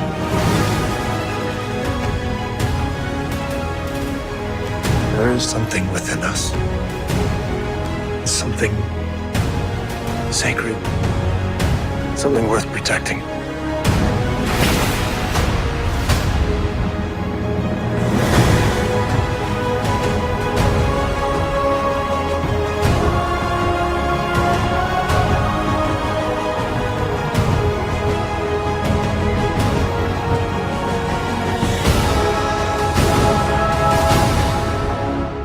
Silver Team, on me.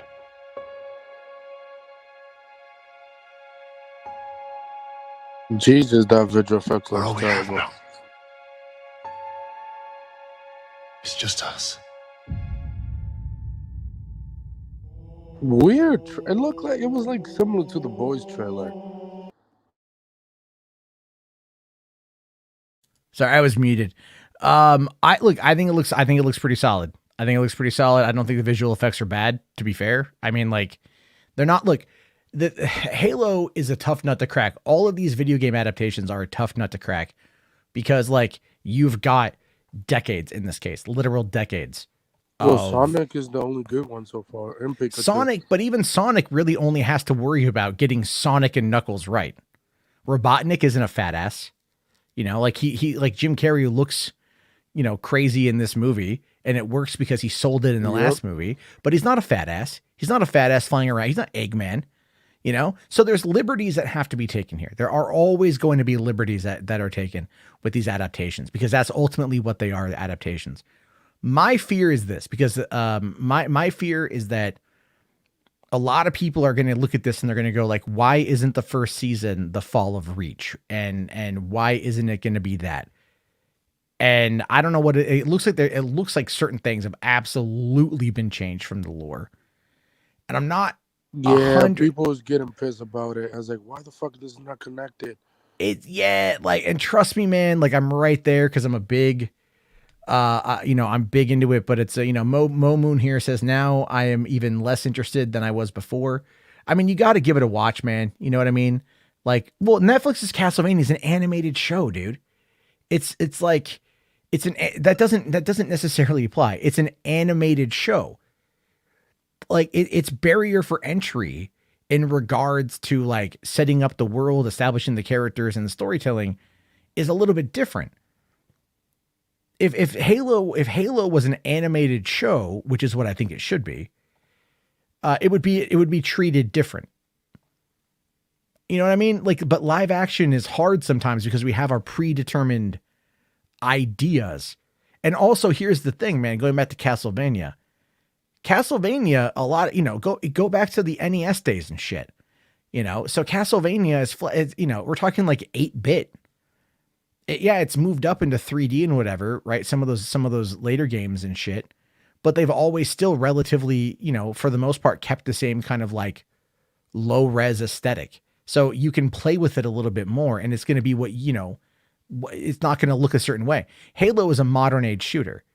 It's been around for 20 years with new content, just recently Halo Infinite, so people are going to have a very fresh, updated imagery in their mind, things like that. Now The Witcher's also done pretty good as well. Yeah, because it's based on the books. It's based on the books. And also, well, they take aesthetic from the game, but the thing with the game though, is like, look, is they made, Henry Cavill is really good at playing the character of The Witcher from The Witcher 3, playing Geralt from Witcher 3. That's what he's basing his performance on. That is the most popular Witcher game that has been for now 7 years. That's what he's basing it on. He's also like, really working on the show, trying to do what they, give it as good as it, be as good as it can be. But it's also based upon Polish mythology, i.e. medieval times. It's kind of hard to fuck up that aesthetic. You know what I mean? It's kind of hard to fuck up that aesthetic because that aesthetic is something that's very rooted in our minds. The old school, kings and queens, knights and ladies and lords and all that shit is something that we've seen time and time and time again. Adding the particulars in regards to the magic use in that world, that's where it's going to be different. But for the most part, the aesthetic is the same. Halo has a very unique aesthetic all unto itself. And if they can nail that, which look, the look of the Covenant looks good. When they had the plasma sword go through the wall, that looked pretty cool. When they showed the Arbiter, fuck yeah, that looked good. They showed the Prophet, that looked really good. I want to see how they handle they showed the Pillar of Autumn in the last trailer, that looked pretty solid. They showed in the last trailer Master Chief fighting 2 brutes and showing first person combat, which looked pretty solid. And so there's a lot. Should have been that. Oh, I'm sorry, what? Uncharted. Sure, yeah, Uncharted. Like, I mean, I still haven't seen Uncharted yet, so I don't know how good it is. But like, I think Uncharted should have probably been a series over a movie. To be fair, HBarts here says season 2 of The Witcher was very mid. I don't know what the fuck that means. Mid mean pretty not that good. Okay, it's okay. Something like that. Yeah, I believe. Yeah, all right. That is, I don't know. It's like I maybe I do talk to people who are way younger, but like Jimbo will just say mood. I'm like, I don't know what the fuck that means. Use your words. You fucking Well, it's younger generation, so they like using use your words. God damn it. You've all got educations. But either way here, what I am curious about though is kind of what the critics are going to say about this. So there was some interesting review drops today. Holy 14 reviews though. Only 14. This number will probably go down. I'm just going to be honest with you guys. It's going to go down to 32%. It's going to go down. I think it's one of those situations where they should adapt the games. I don't understand. Well, it's the story again. Not everything adapts. That is also the point. Not everything that you see can be adapted. A game being adapted is, there's still like, yes, there's a visual medium to pull from, but when you play a game, you're getting the story in bits. Because there's, it's broken up by all the gameplay. You start a level, you get the story, you find out other elements as you go through, get to the end of the level, get more story, move on, rinse, repeat. So when it comes to that type of thing, you've got to really look at it like that. That's the other part, dude. That's the other part of this. Like, that's why it's very difficult to adapt like a game where you spend, 20 to 50 hours of your life invested in this world, experiencing this world, and then sit down to watch a 2-hour condensed version of that story. It's almost impossible to break. How long is the first episode? Like an hour? I'm not too sure how long it is, but it's one of those things here. So let's kind of see what the Natasha actors. I haven't heard any of these actors. Well, Natasha McElhone's been around for a long time. Bokeem Woodbine's been around for a long time. So I like both of them, by the way. You should watch Ronin is a really solid. She's like Robert De Niro, Sean Bean, Natasha McElhone. Also, she was in. Did you ever see The Truman Show? No. Oh, she was like the love interest in The Truman Show. Oh, okay. Good stuff. So anyway, what we've got here is okay. First off, I think this guy right here, top critic for Entertainment Weekly, Darren Franich, says the drama comes on strong with ambient technobabble and bureaucratic realism. It's as thrilling as a meeting. Is this the guy that didn't even finish watching the Witcher season 1? Gave it a 0. Might be that guy. I believe.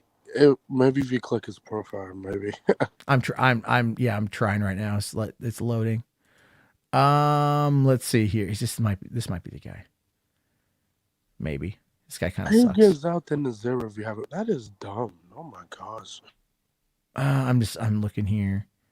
Maybe I'm wrong because there was some asshole from fucking from Entertainment Weekly that was like, talking. He like, I couldn't even like watch The Witcher. It was just terrible, and gave it like, he got torn to shreds. He did it again for something else too. But anyway, Ben Travers, IndieWire, says it's exactly what you'd expect. While Halo features a few minor pivots in these early hours, there's very little to spoil and even less to spark curiosity that's not already present. And that could be the problem with the adaptation. Is the fans are already going to know the story. So they're going to want you to jump right into the action, whereas the average normie viewer who isn't going to know the story might have a bit of, they might not see it as having anything to kind of like be a cliffhanger on, which makes sense. William Hughes, AV Club, says Schreiber is indeed the most interesting thing about Halo, which isn't necessarily saying all that much. Oof, that's mean. Dan Feinberg here from the Hollywood Reporter says boasting. No technological innovation to speak of. Few performances to offer meaningful grounding and only limited action thrills. Halo is aggressively forgettable, which is at least several steps up from bad. Wow. Right. I mean, look, it is it's at least it's in a space where it's not like, end of the world. This is shit. You know what I mean?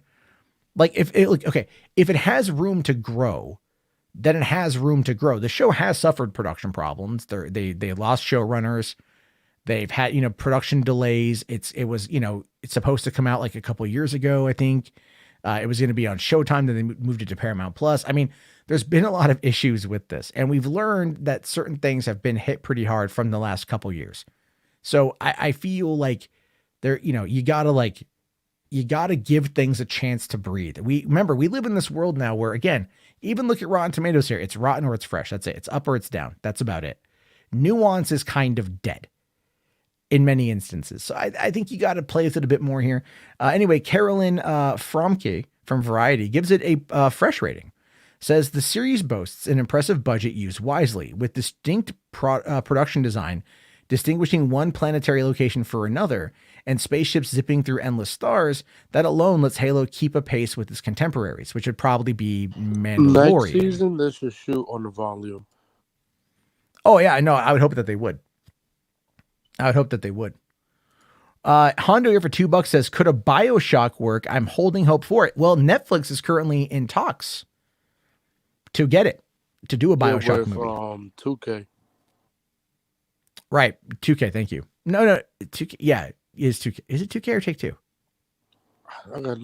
Fuck if that shit confuses the fuck out of me, dude. I think you're right. It might be 2K. Either way, they're in talks. They're in talks for BioShock. So it could work, I believe, as a series. That is my take on that shit. The Watcher here says, like I said, I don't see the red flags, man. You can sit there and just say, you got to say what the red flags are. Hold on. You got to say, you can't just, I've seen you keep saying red flag, red flag. What other red flags? Like, you can't just sit there and say red flag and expect me to know what you mean by that. Like, tell me. You got to tell me what it is. Otherwise, I don't fucking know, dude. I'm sorry. It's 2K. Yvonne here says 2K. Thank you. Okay, I was right then. There you go. Okay. Yeah. Oh, and also UD Suck here says, yes, that is the critic. Okay, okay. So fuck that guy. Fuck that guy. McLeoder says, didn't Henry Cavill say he wanted a Mass Effect series? I think so. By Amazon, I believe, right? There's been talks about so much shit these days. I had no fucking idea. And Apple should get in the game of doing video games movie. Jesus. Well, I mean, if Apple wants to, pull in the techno heads, that's kind of their point, right? Anyway, here, so then you've got Roland Bishop from comicbook.com says, having seen roughly 2 hours of Halo, I'm confident enough in it to say that I will be sticking around to finish the fight. That works for me.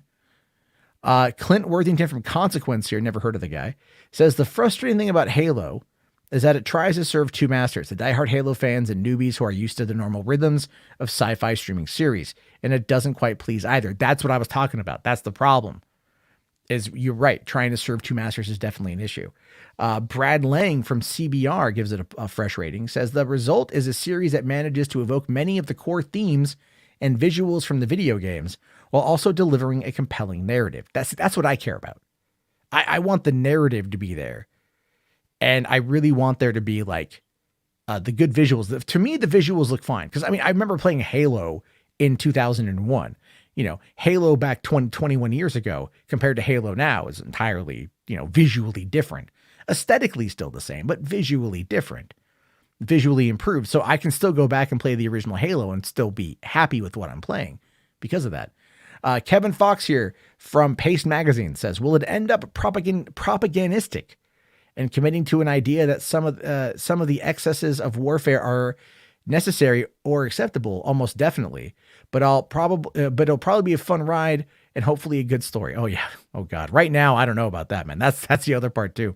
Releasing Halo during a conflict, a war. It's a war in the Ukraine.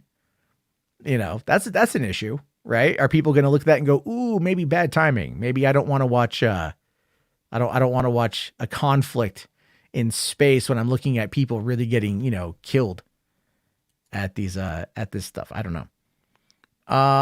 So let's see here. And then what do we got? We got a couple more. All right. Jeremy Mathai from Slash Film gives it a fresh rating, says the Halo TV series leaves a lot to be desired, but there are signs of better things to come. And again, that's what I care about. Jesse Sheeden from IGN here says, as much as the premiere focuses on capturing the iconic weapons and technology from the games, it also shows a willingness to move its story in dramatically different directions. Now, that is going to be something that a lot of people are not going to be very happy with because they don't want there to be dramatically different directions. They want Master Chief to go to the Halo construct. They want Master Chief to battle the Covenant. They want the Flood. They want to see Halo destroyed. Like, that's what they want. You know what I mean? But there's so much more there to Halo. Like, if you read the books, man, like, there's Fall of Reach, then there's the Flood, and then there's like a couple other ones that follow. Like, there's a narrative. There's actually like a story, and it's a. But they will introduce them in the second or third season. I hope so, man. I really hope so. I hope that I hope what they do is that they end up really focusing on. I'd love to see some ODST guys. I'd like to see some of those characters pop up. I mean, the fact that they've got Miranda Keys in it, that's going to tie in, I think, to the Flood. Hopefully, I don't know what that new person, that blonde person with like the weird tentacle alien things. I'm not too sure how I'm going to like that. We'll have to wait and see. Taylor here says, though dramatically different directions is one of the main things that killed Netflix's Bebop. I think. I mean, maybe. I think, again, it's hard, but that is very difficult. Again, you're taking a beloved anime series and making it live action. Video games, again, are totally different. I see your point, but I think it's like, even, I don't know what happened specifically with Cowboy Bebop. I just don't think the numbers were there, but that might change over time because there were people out there that were actually like really enjoying it. So you never really know. But I get it. It's hard to please anime fans. It'd be like doing a live action. Man, fuck, dude. Like, what would be one? Like, could they do like a live action Ranma 1/2? You know what I mean? Like, would it work? I don't know. Maybe. It won't. And then it won't. No, it won't work. And finally, Kayla Cobb here from Decider gives it a rotten review. Says, this adaptation offers a lot of explanations and fun effects, but little else. Halo has the potential to be good time, but at least in its first episodes, it's not quite there yet. Okay. So that's kind of what we've been seeing, right? It's kind of what we've been seeing with all that has been like, it's like what I'm taking away from these is that it's like, look, it may not be good right now, or it has moments of it that are good. It's not polished enough yet. It will get there eventually, maybe, if they actually invest into it. And I hope they do, but I'm afraid that they won't. That's my biggest fear. Is that like they'll promote the idea of Halo finish the fight, which is what the game uses. And then the show is just going to like, well, we're not going to like trust their audience. But at the same time, I'll say this. If you apply that same logic to the first season of Star Trek Discovery, whether or not you like Star Trek Discovery, if you apply that same kind of fear-based logic with how Paramount and CBS and Viacom have been treating these shows, they played the long game with Star Trek Discovery. They played that long game. And as a result, you've got Discovery, you've got Lower Decks, you've got Picard now in season 2, you've got Strange New Worlds coming in a couple of months. You've got that other show that's on whatever the fuck it's called, Nickelodeon. I forget what it's called. Right? There's another movie in the works. I mean, obviously, like, they've played the long game and fans have found their way. New fans have found their way to this and that are spending money for Paramount Plus. So I think at the end of the day, Halo could probably have that same effect. Maybe I'm wrong, but that's kind of how I see it. They will learn from their mistake, pretty much. Yeah. Let's see. Rational Skeptic here says, let's watch the Tokyo Vice trailer. DM me that on Twitter. I'll check it out. I heard about it. It's Michael Mann and HBO Max and versus the Yakuza. So I want to see this. Still waiting for a Sleeping Dog movie. Oh, fuck yeah, dude. Oh my God. I love Sleeping Dogs. I don't know. Yeah, man. Cancel, man. They should make it. I love Sleeping Dogs. That game is awesome. Hell yeah, dude. Give me a Sleeping Dogs movie.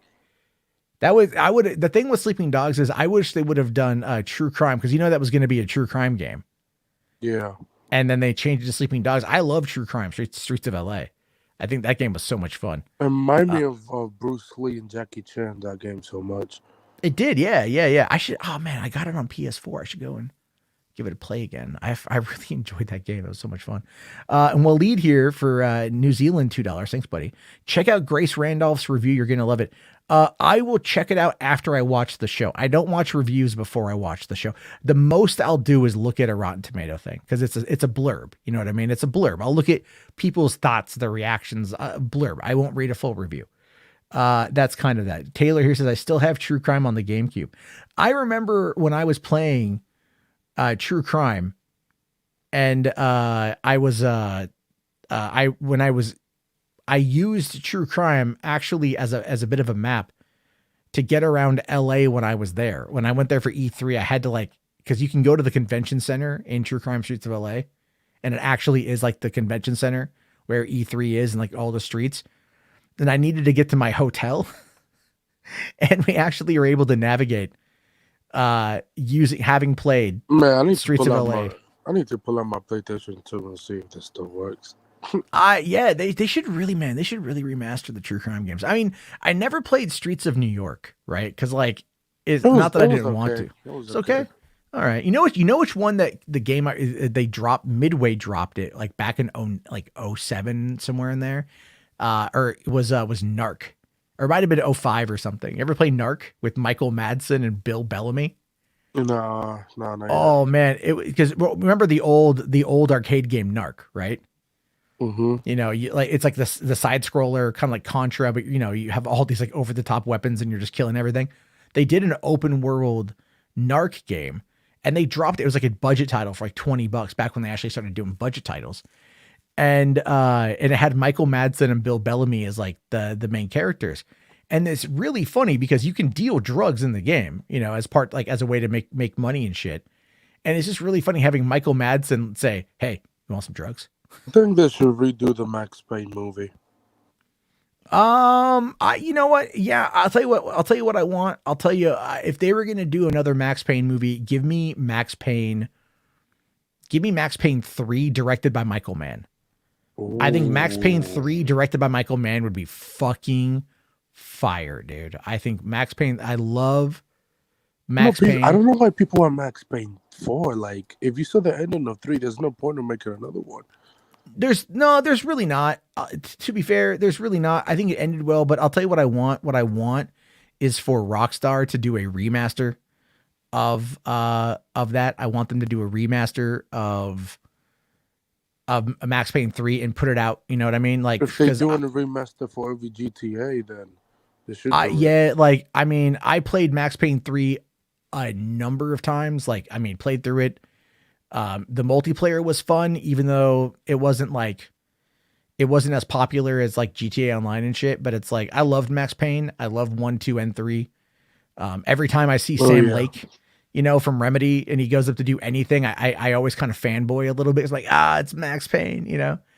And he played himself in the first game, which looked good. Yeah, that was really funny. He's got that fucking constipated. Like, I would love them to remake. I want them to remaster and remake Max Payne 1 and 2 as well. You know what I mean? Like, because those, for one, like, well, Max Payne 1 specifically. Number 2 was a bit on the shorter side. You know what I mean? Like, it was only like a 5-hour game. Like the second one, it really wasn't like. Oh, yeah, for sure it was. Yeah, it really wasn't as good as it could have been on that front. But another game that came out in 05 that I would love to see them pull out and remaster would be The Punisher. Volition's The Punisher. Volition is who did the Saints Row. This is the game they released right before Saints Row. Yeah, the new Saints Row looks kind of trash. Yeah, like, it ain't Volition. I don't think it's. Yeah. I don't know. I mean, 6. Yeah, I'll check it out, man. Like, Saints they're Row. making a movie too. Yeah. I mean, I'll tell you this though, man. Like, look, I enjoyed Saints Row 2 the best out of all the entire franchise. Saints Row 2 was the best one. Yeah. The third was fun, but it kind of overstayed its welcome a little bit with like the zaniness. Number 4, because it was set in a in a construct in a virtual reality world, and it allowed you to like basically become a superhero. Yeah, that was a lot of fun. And then like after, I just kind of like lost interest after that. Like, I just like, all right, like, go back to your like, if all people want you to do is just take Saints Row 2 and remaster it. That's it. Just take Saints Row 2, that game, and just take it out, recode it, plop it back down. What about the Deadpool games? I never played the Deadpool games. Wow. Gamer. Wow, that's crazy. I never played the Deadpool games. Yeah, I mean, like, I knew about them, but like, I just never. They got bad reviews and shit. Like, what about the what was it? Is it the Wolverine game or no? Wolverine Origins game? Wolverine Origins game, I think, is the one you're thinking of, because RJ likes it. He talks about that one a bit. Yeah, I haven't played that one. Hondo here for $2, but I think it says, any news on the Dead by Daylight adaptation? I haven't heard anything. I haven't heard anything. I mean, that game is popular as fuck, so I'm pretty sure it's going to happen. But like, who are you going to have as the killer? Like, that's kind of the problem. It's the thing with Dead by Daylight. Campbell. Well, yeah, kind of. But it's like, well, here's the thing. Dead by Daylight has the same issue that Fortnite has as far as an adaptation is concerned. Right? Because, yeah, there's a story in Fortnite. It's one of the stupidest pants on head dumb things I've ever fucking heard. But it's there. Right? But it's like, is it adaptable? And is the general audience going to go for it? But it's like, again, is it going to be like Ready Player One, where you just have all of those licenses and you put those characters into the movie as background decoration? Because people are going to go into a Fortnite movie or a Dead by Daylight movie, and they're going to want to see like their favorite killer, of which there are quite a few of the licensed properties in both of those games. So you have to think about it from that perspective as well. It's going to be very, very difficult there. Let's see here. Taylor says Riddick game remaster. Dude, if they gave us Escape from Butcher Bay as a remaster, or like adapt it into like a movie. Have you ever played Chronicles of Riddick Escape from Butcher Bay? Heard of it, but never play. Fucking brilliant. Fucking brilliant. Like, I cannot say enough good things about Chronicles of Riddick Escape from Butcher Bay. It's a prequel to Pitch Black. Vin Diesel stars as Riddick. It was developed by Starbreeze. It was their first game. They've kind of dropped off. They went on to go do the Payday game franchise. They also did the Darkness 1 and 2, which are both fantastic. The Darkness 2 I like better than the Darkness, but they were both fantastic. And I like Starbreeze quite a bit. Holy shit, you look like Vin Diesel. I'm looking pictures of it. Yeah, it's, oh my God. The story is awesome. The gameplay was insane for back in 2004 on the Xbox and the PlayStation and the PC. The movie too was okay. I love Chronicles of Riddick, the movie, the 2004 film. I like it. I don't give a shit what anybody says. That is a guilty pleasure of mine. Isn't they making another one? I would hope so. Taylor asking, is Escape from Butcher Way backwards compatible in the Xbox One? I don't know, man. I do not know. I need to get my hands on that. I would play that one again in a heartbeat. HWAD's here. $10, man. Thank you so much. Says Volition fucked us. They teased us with a graffiti wall that Scythe reboot, which looked like it was going back to its roots. Is that a Saints reboot? That looked like it was going back to its roots, but instead we got some stupid boomer humor game. I don't know, man. I mean, I think Volition has kind of gone downhill. I think they got picked up, but they got absorbed by THQ or some shit like that, or they're now with Deep Silver. I'm not too sure. And Deep Silver is fucking owned by the Koch brothers, so like that's a whole other fucking thing. But yeah, man, like I love old Volition. Would love old Volition to come back. So yeah, Taylor here says, I guess I could Google that one. yeah, you could, buddy. You could, man. You could. So, all right, here a couple quick things to get on. I gotta get to bed in like 20 minutes, but this is the Tokyo Vice trailer that Rational want us to check out here. So I haven't seen this one yet. Let's see if this is any good. Bring this one up. This is Michael Mann. This is Ansel Elgort and Ken Watanabe, I think, doing this. So let's check this one out. With information, there is always a cost.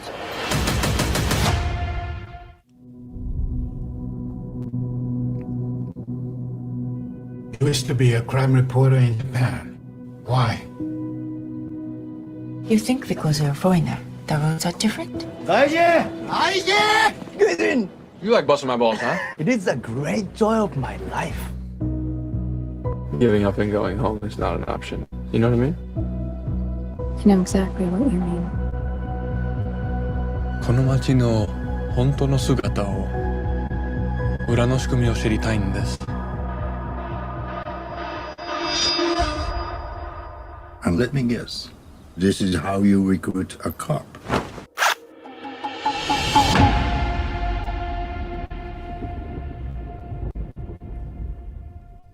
Jacob. With information, everything you do has consequences. There's always a cost.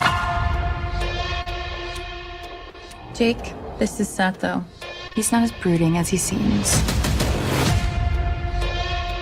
What's it like to be a Yakuza? I could write about that. Yes. But then I'd have to kill you.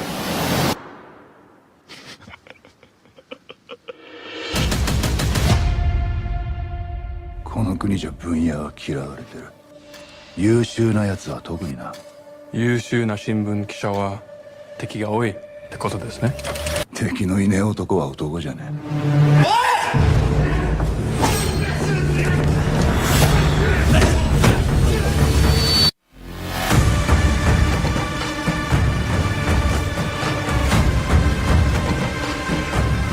This world. Once we open the door, it is very hard to close.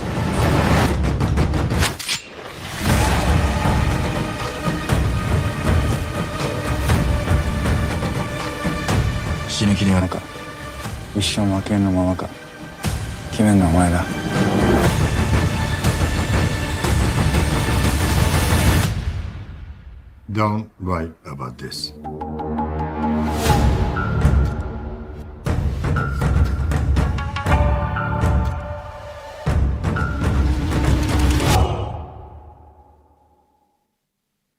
Damn. They always say choose your price, $99. $10. Look, man, that looks fucking good. That looks fucking good. Like, I'm down for that. Looks decent. It's Michael Mann, man. You know? Like, that's the thing. It's like, it's, you know, we're talking like, did you ever see Collateral? No. I saw trailers of it, but no. Oh, fuck, dude. Collateral's the shit. Tom Cruise, Jamie Foxx. It's a good thriller, man. Fucking Heat. Manhunter, right? That was solid. Fucking Heat is considered one of the, like, best crime movies ever made, man. It has, like, one of the most epic shootouts ever. It's like, yeah. I think it's going to be, I'm down for this one here. Streaming on April 7th is when it comes out. I would check that one out. The day before Sonic? Great.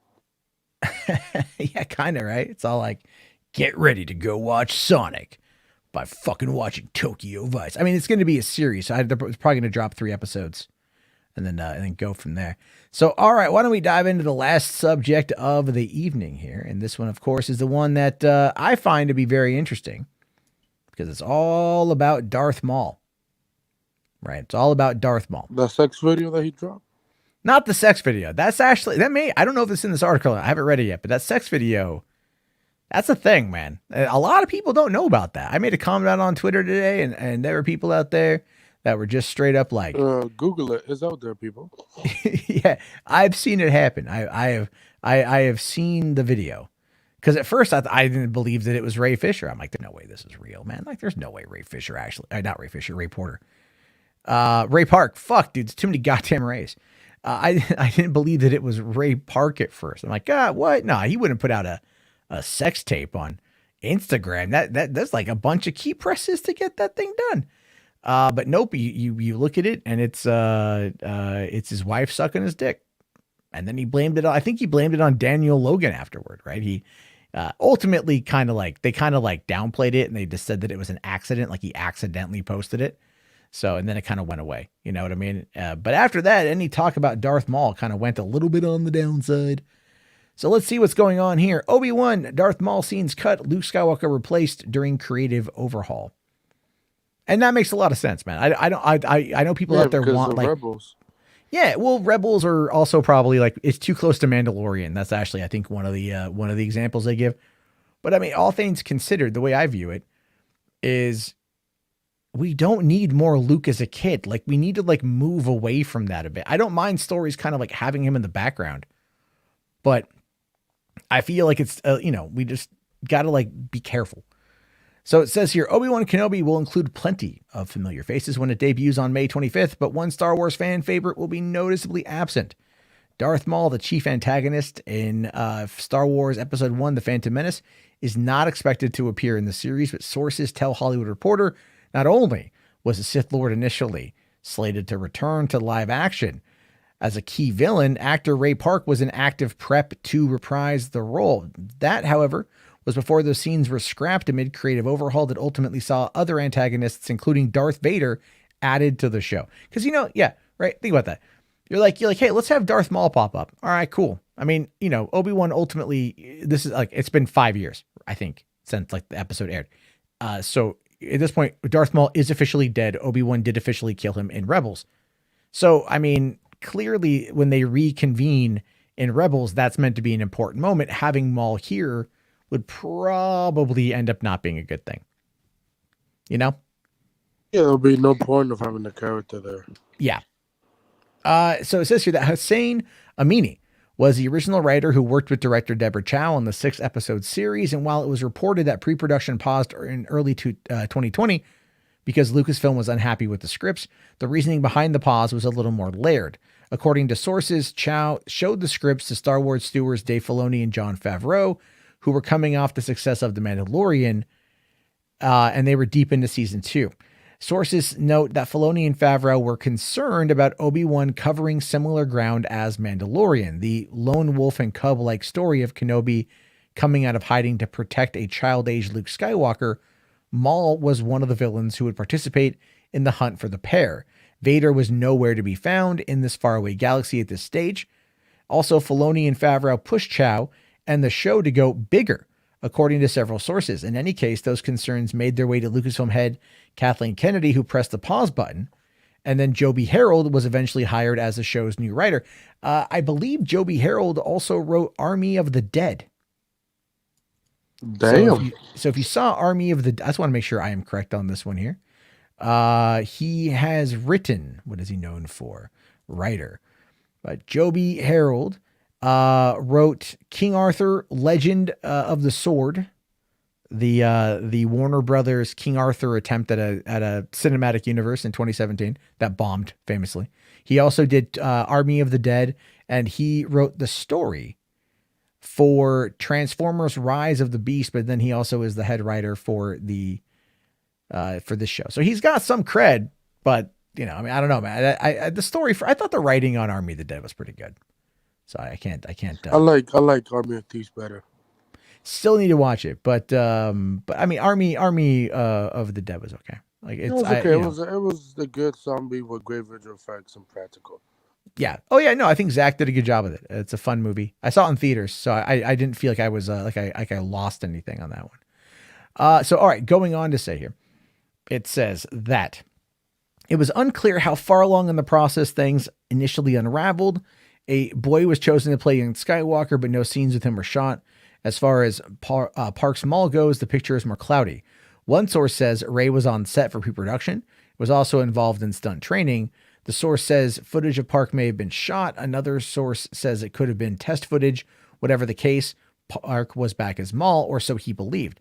And there was a lot of rumors back then too about Maul popping up, especially coming off of Solo, and what we knew going into the Clone Wars series finale. In the overall haul, Maul was written out. One source says it was Filoni that conceptually keyed in on a way for Vader to be brought back as the big bad, with the Grand Inquisitor, a character made popular by Filoni in the animated series Rebels, also put into the story.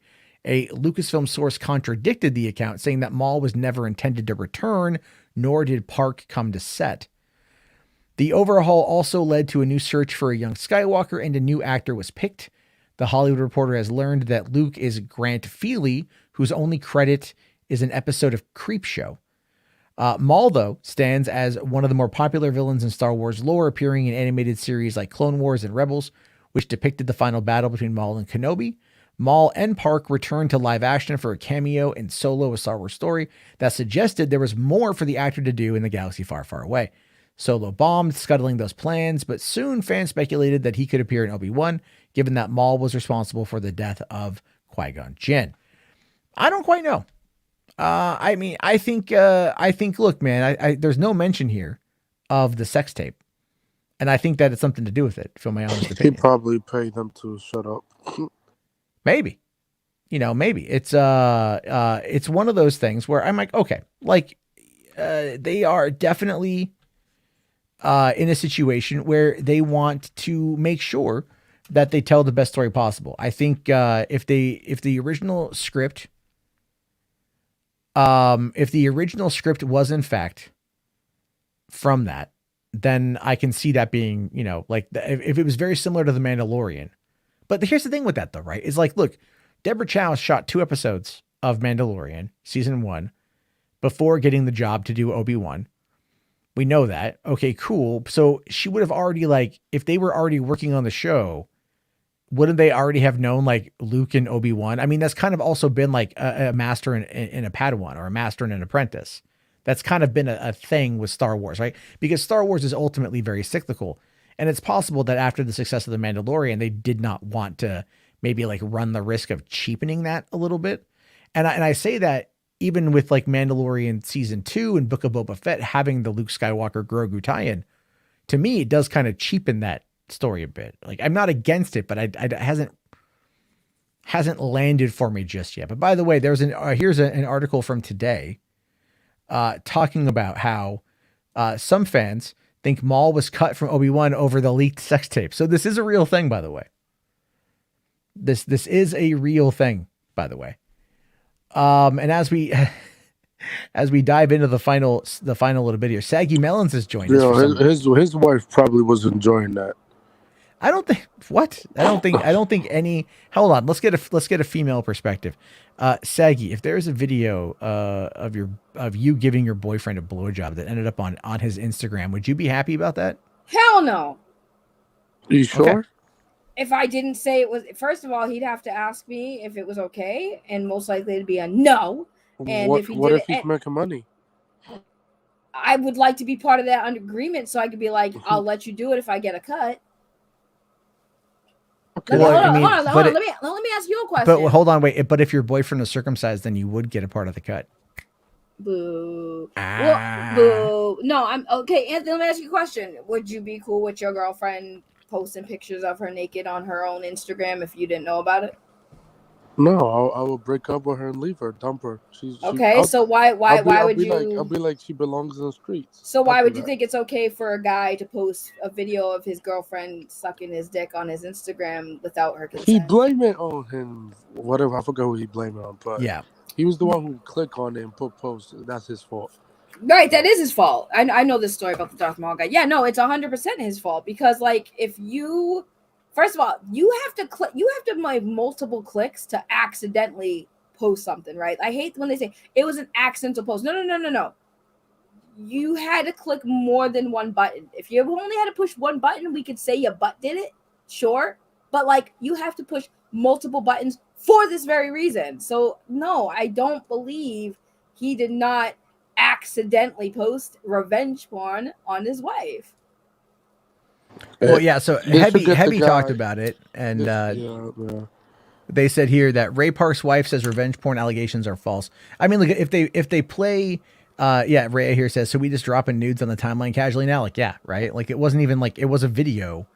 Facts, Ray. Can you believe that? Like you sit there with your man, like, so we're just doing this now, like we're just dropping fucking nudes and blowjob videos on Instagram, like it's nothing. I don't know, but as soon as the subject came up, Watcher once again goes into prude mode. Yeah. Watcher, come back. Why do you always leave me, Watcher? I don't. To be honest with you, I don't think Watcher leaves. Watcher, I think he's here the whole time. Don't leave me, Watcher. But we're not. Look, we're not going to show the video. Obviously, I'm not going to show the fucking video. Well, yeah, but you get taken down in 2 seconds. Yeah. But it's like, look, the reality of it is, in this situation, what we have is, it's a very odd thing. It happened right around the same time, so you don't really know yet. You don't really know how it's all going to play out with everything. Look, is it possible that Maul could come back and, like, if they do another season of Obi-Wan? Absolutely. I think they will. I think they will do another. They're not going to recast him. They're just going to wait. Get the guy from Rebels who'll do the voice. Sam Witwer. Yeah, Sam Witwer is the one who voiced Maul in Solo. Why wouldn't they recast him though? Why would they recast him? Because if it's an accidental thing, it's not an accusation of revenge porn, right? People think that it was because people think it was revenge porn, but also people if the official story is it was an accidental thing, okay, that is way different. So Disney owns Star Wars, correct? Yes. And Darth Maul is Star Wars. Yes. And Disney has it in their contracts that usually their actors can't be involved in type of scandals like this where they will literally just yeet you. Well, I think that there are situations like that, but generally speaking, there's got to be, usually how it operates is malicious intent, right? If you can make the argument that it's not malicious and that it's accidental, it's a little different. Female Disney stars got axed because their nudes got leaked. Which Disney star got axed because their news got leaked? I remember hearing about it. Let me do research. Give me a second. All right. But like if they're actively, like, here's the thing. If you have a Disney Channel star who is actively starring in like a Dan Schneider produced show, or that was mostly Nickelodeon, right? Or like one of those shows that's on there that's aimed for the YA audience or whatever, then yeah, I could understand that. But like, it's not like Ray Park is actively, starring in like a Star Wars show or property at the time. And then that ends up coming out. It's like, it happened in such an odd way, and it was quickly swept under the rug that a lot of people, again, if it comes up later on, like, oh no, it was an accidental thing. Like, remember that time you accidentally posted your wife giving you head? You're probably gonna see storyboards or drawing of the character. Something like that, yeah. I have a feeling like they're gonna bring Maul back. They're gonna bring him back. I think so. And Ahsoka? Oh no, he's long dead by that point. Oh yeah, true. Yes, yeah. Right. What's her name? See, look, I'm not pruding, but I'm always watching because you're the watcher. But if you're always watching, then why you gotta fucking just don't leave me. Flex like you're leaving, right? Like I'm leaving. Well, why if you're already here? So Adrian, the chick from Cheetah Girls, she got fired because her nudes leaked. I'm looking at a list of all the Disney stars that got fired. But she was one of them that got fired because her nudes leaked. Mind you, she was older, I think, when this happened, obviously, but like it's still just like they do have a thing where like her nudes just got leaked and then she got fired. Okay. So like obviously she's still getting paid. Yeah, because she's on the View, The Voice, the fucking what is it? One of those girl talk shows where the women sit down and talk about stuff. What the table. The Voice, I don't fucking know what they're called. View, I think she's on the View. I don't know what she's on anymore. But yeah, I'm just saying Disney definitely. Qui-Gon should make a cameo. Definitely, Disney don't like scandals. Disney don't like scandals. Well, but the other part of this too is like this wasn't really like a scandal. It was very minimal in regards to its coverage. Like some of us on YouTube who follow this stuff were talking about it, but because it came and it went so quickly, and like. That's what she said. And like, yeah, sure. But then like even his wife came out, and his wife came out and was like, she's like, no, like, it was an accident. It was an accident. If the wife would have come out and she was all like, it was intentional, like we're going through then that would be a different story. But if the wife comes out and just goes like, it was an accident, then that's gonna like quell the controversy. I don't believe that though. I don't know how that's an accident, bro. I'm sorry. Oh, she's on The Real. Thank you. Why the fact that your name is Man Milk and you know what show she's on? I'm sus of you now, Man Milk. Do you watch The Real? I feel like you watch. I think he milks his man to watch The Real. He milks his man. Milks his man meat. So how hard? So I don't know. But basically at this point, I think the idea here essentially is. They might bring him back, but they don't need to at the same time. They don't need to bring Maul back. I would love it if they did like the younger Solo series, and they brought him back for that, or the Kira, whatever. They should do a live action series of Maul. Sure. There's a lot that they could do with this kind of stuff. I don't think Maul is gone. I think we're going to see Maul again, but I think right now they want to focus on Obi-Wan versus Vader. Just because of the connectivity between the two characters and their arc, and their arc is going to be important to this. Remember, however you want to frame it, the Kenobi show is 100% about nostalgia. Let's be fair. It's very much about nostalgia. Nostalgia. But on that note, guys, we've now crossed the threshold into 12:01 a.m. Pacific Standard Time. I've got to wrap this thing up because I've got to get to bed. Take my kid to school. It sucks because I like to sleep. I just Plus, sleep daylight savings really fucked me up. It did to me too. I'm exhausted. I don't know how I'm still up right now. Yeah. I was like, oh my God, man. I've had 2 rock stars today, and that's not healthy. I gotta scale that shit back. But anyway, if you guys haven't already, please feel free to smack the like. Please feel free to hit subscribe if you're new. If you like the show and you want more of it, click on that bell. Get the notifications. We'll talk to you all tomorrow night. Have yourself a great evening. Thank you again, and peace the hell out.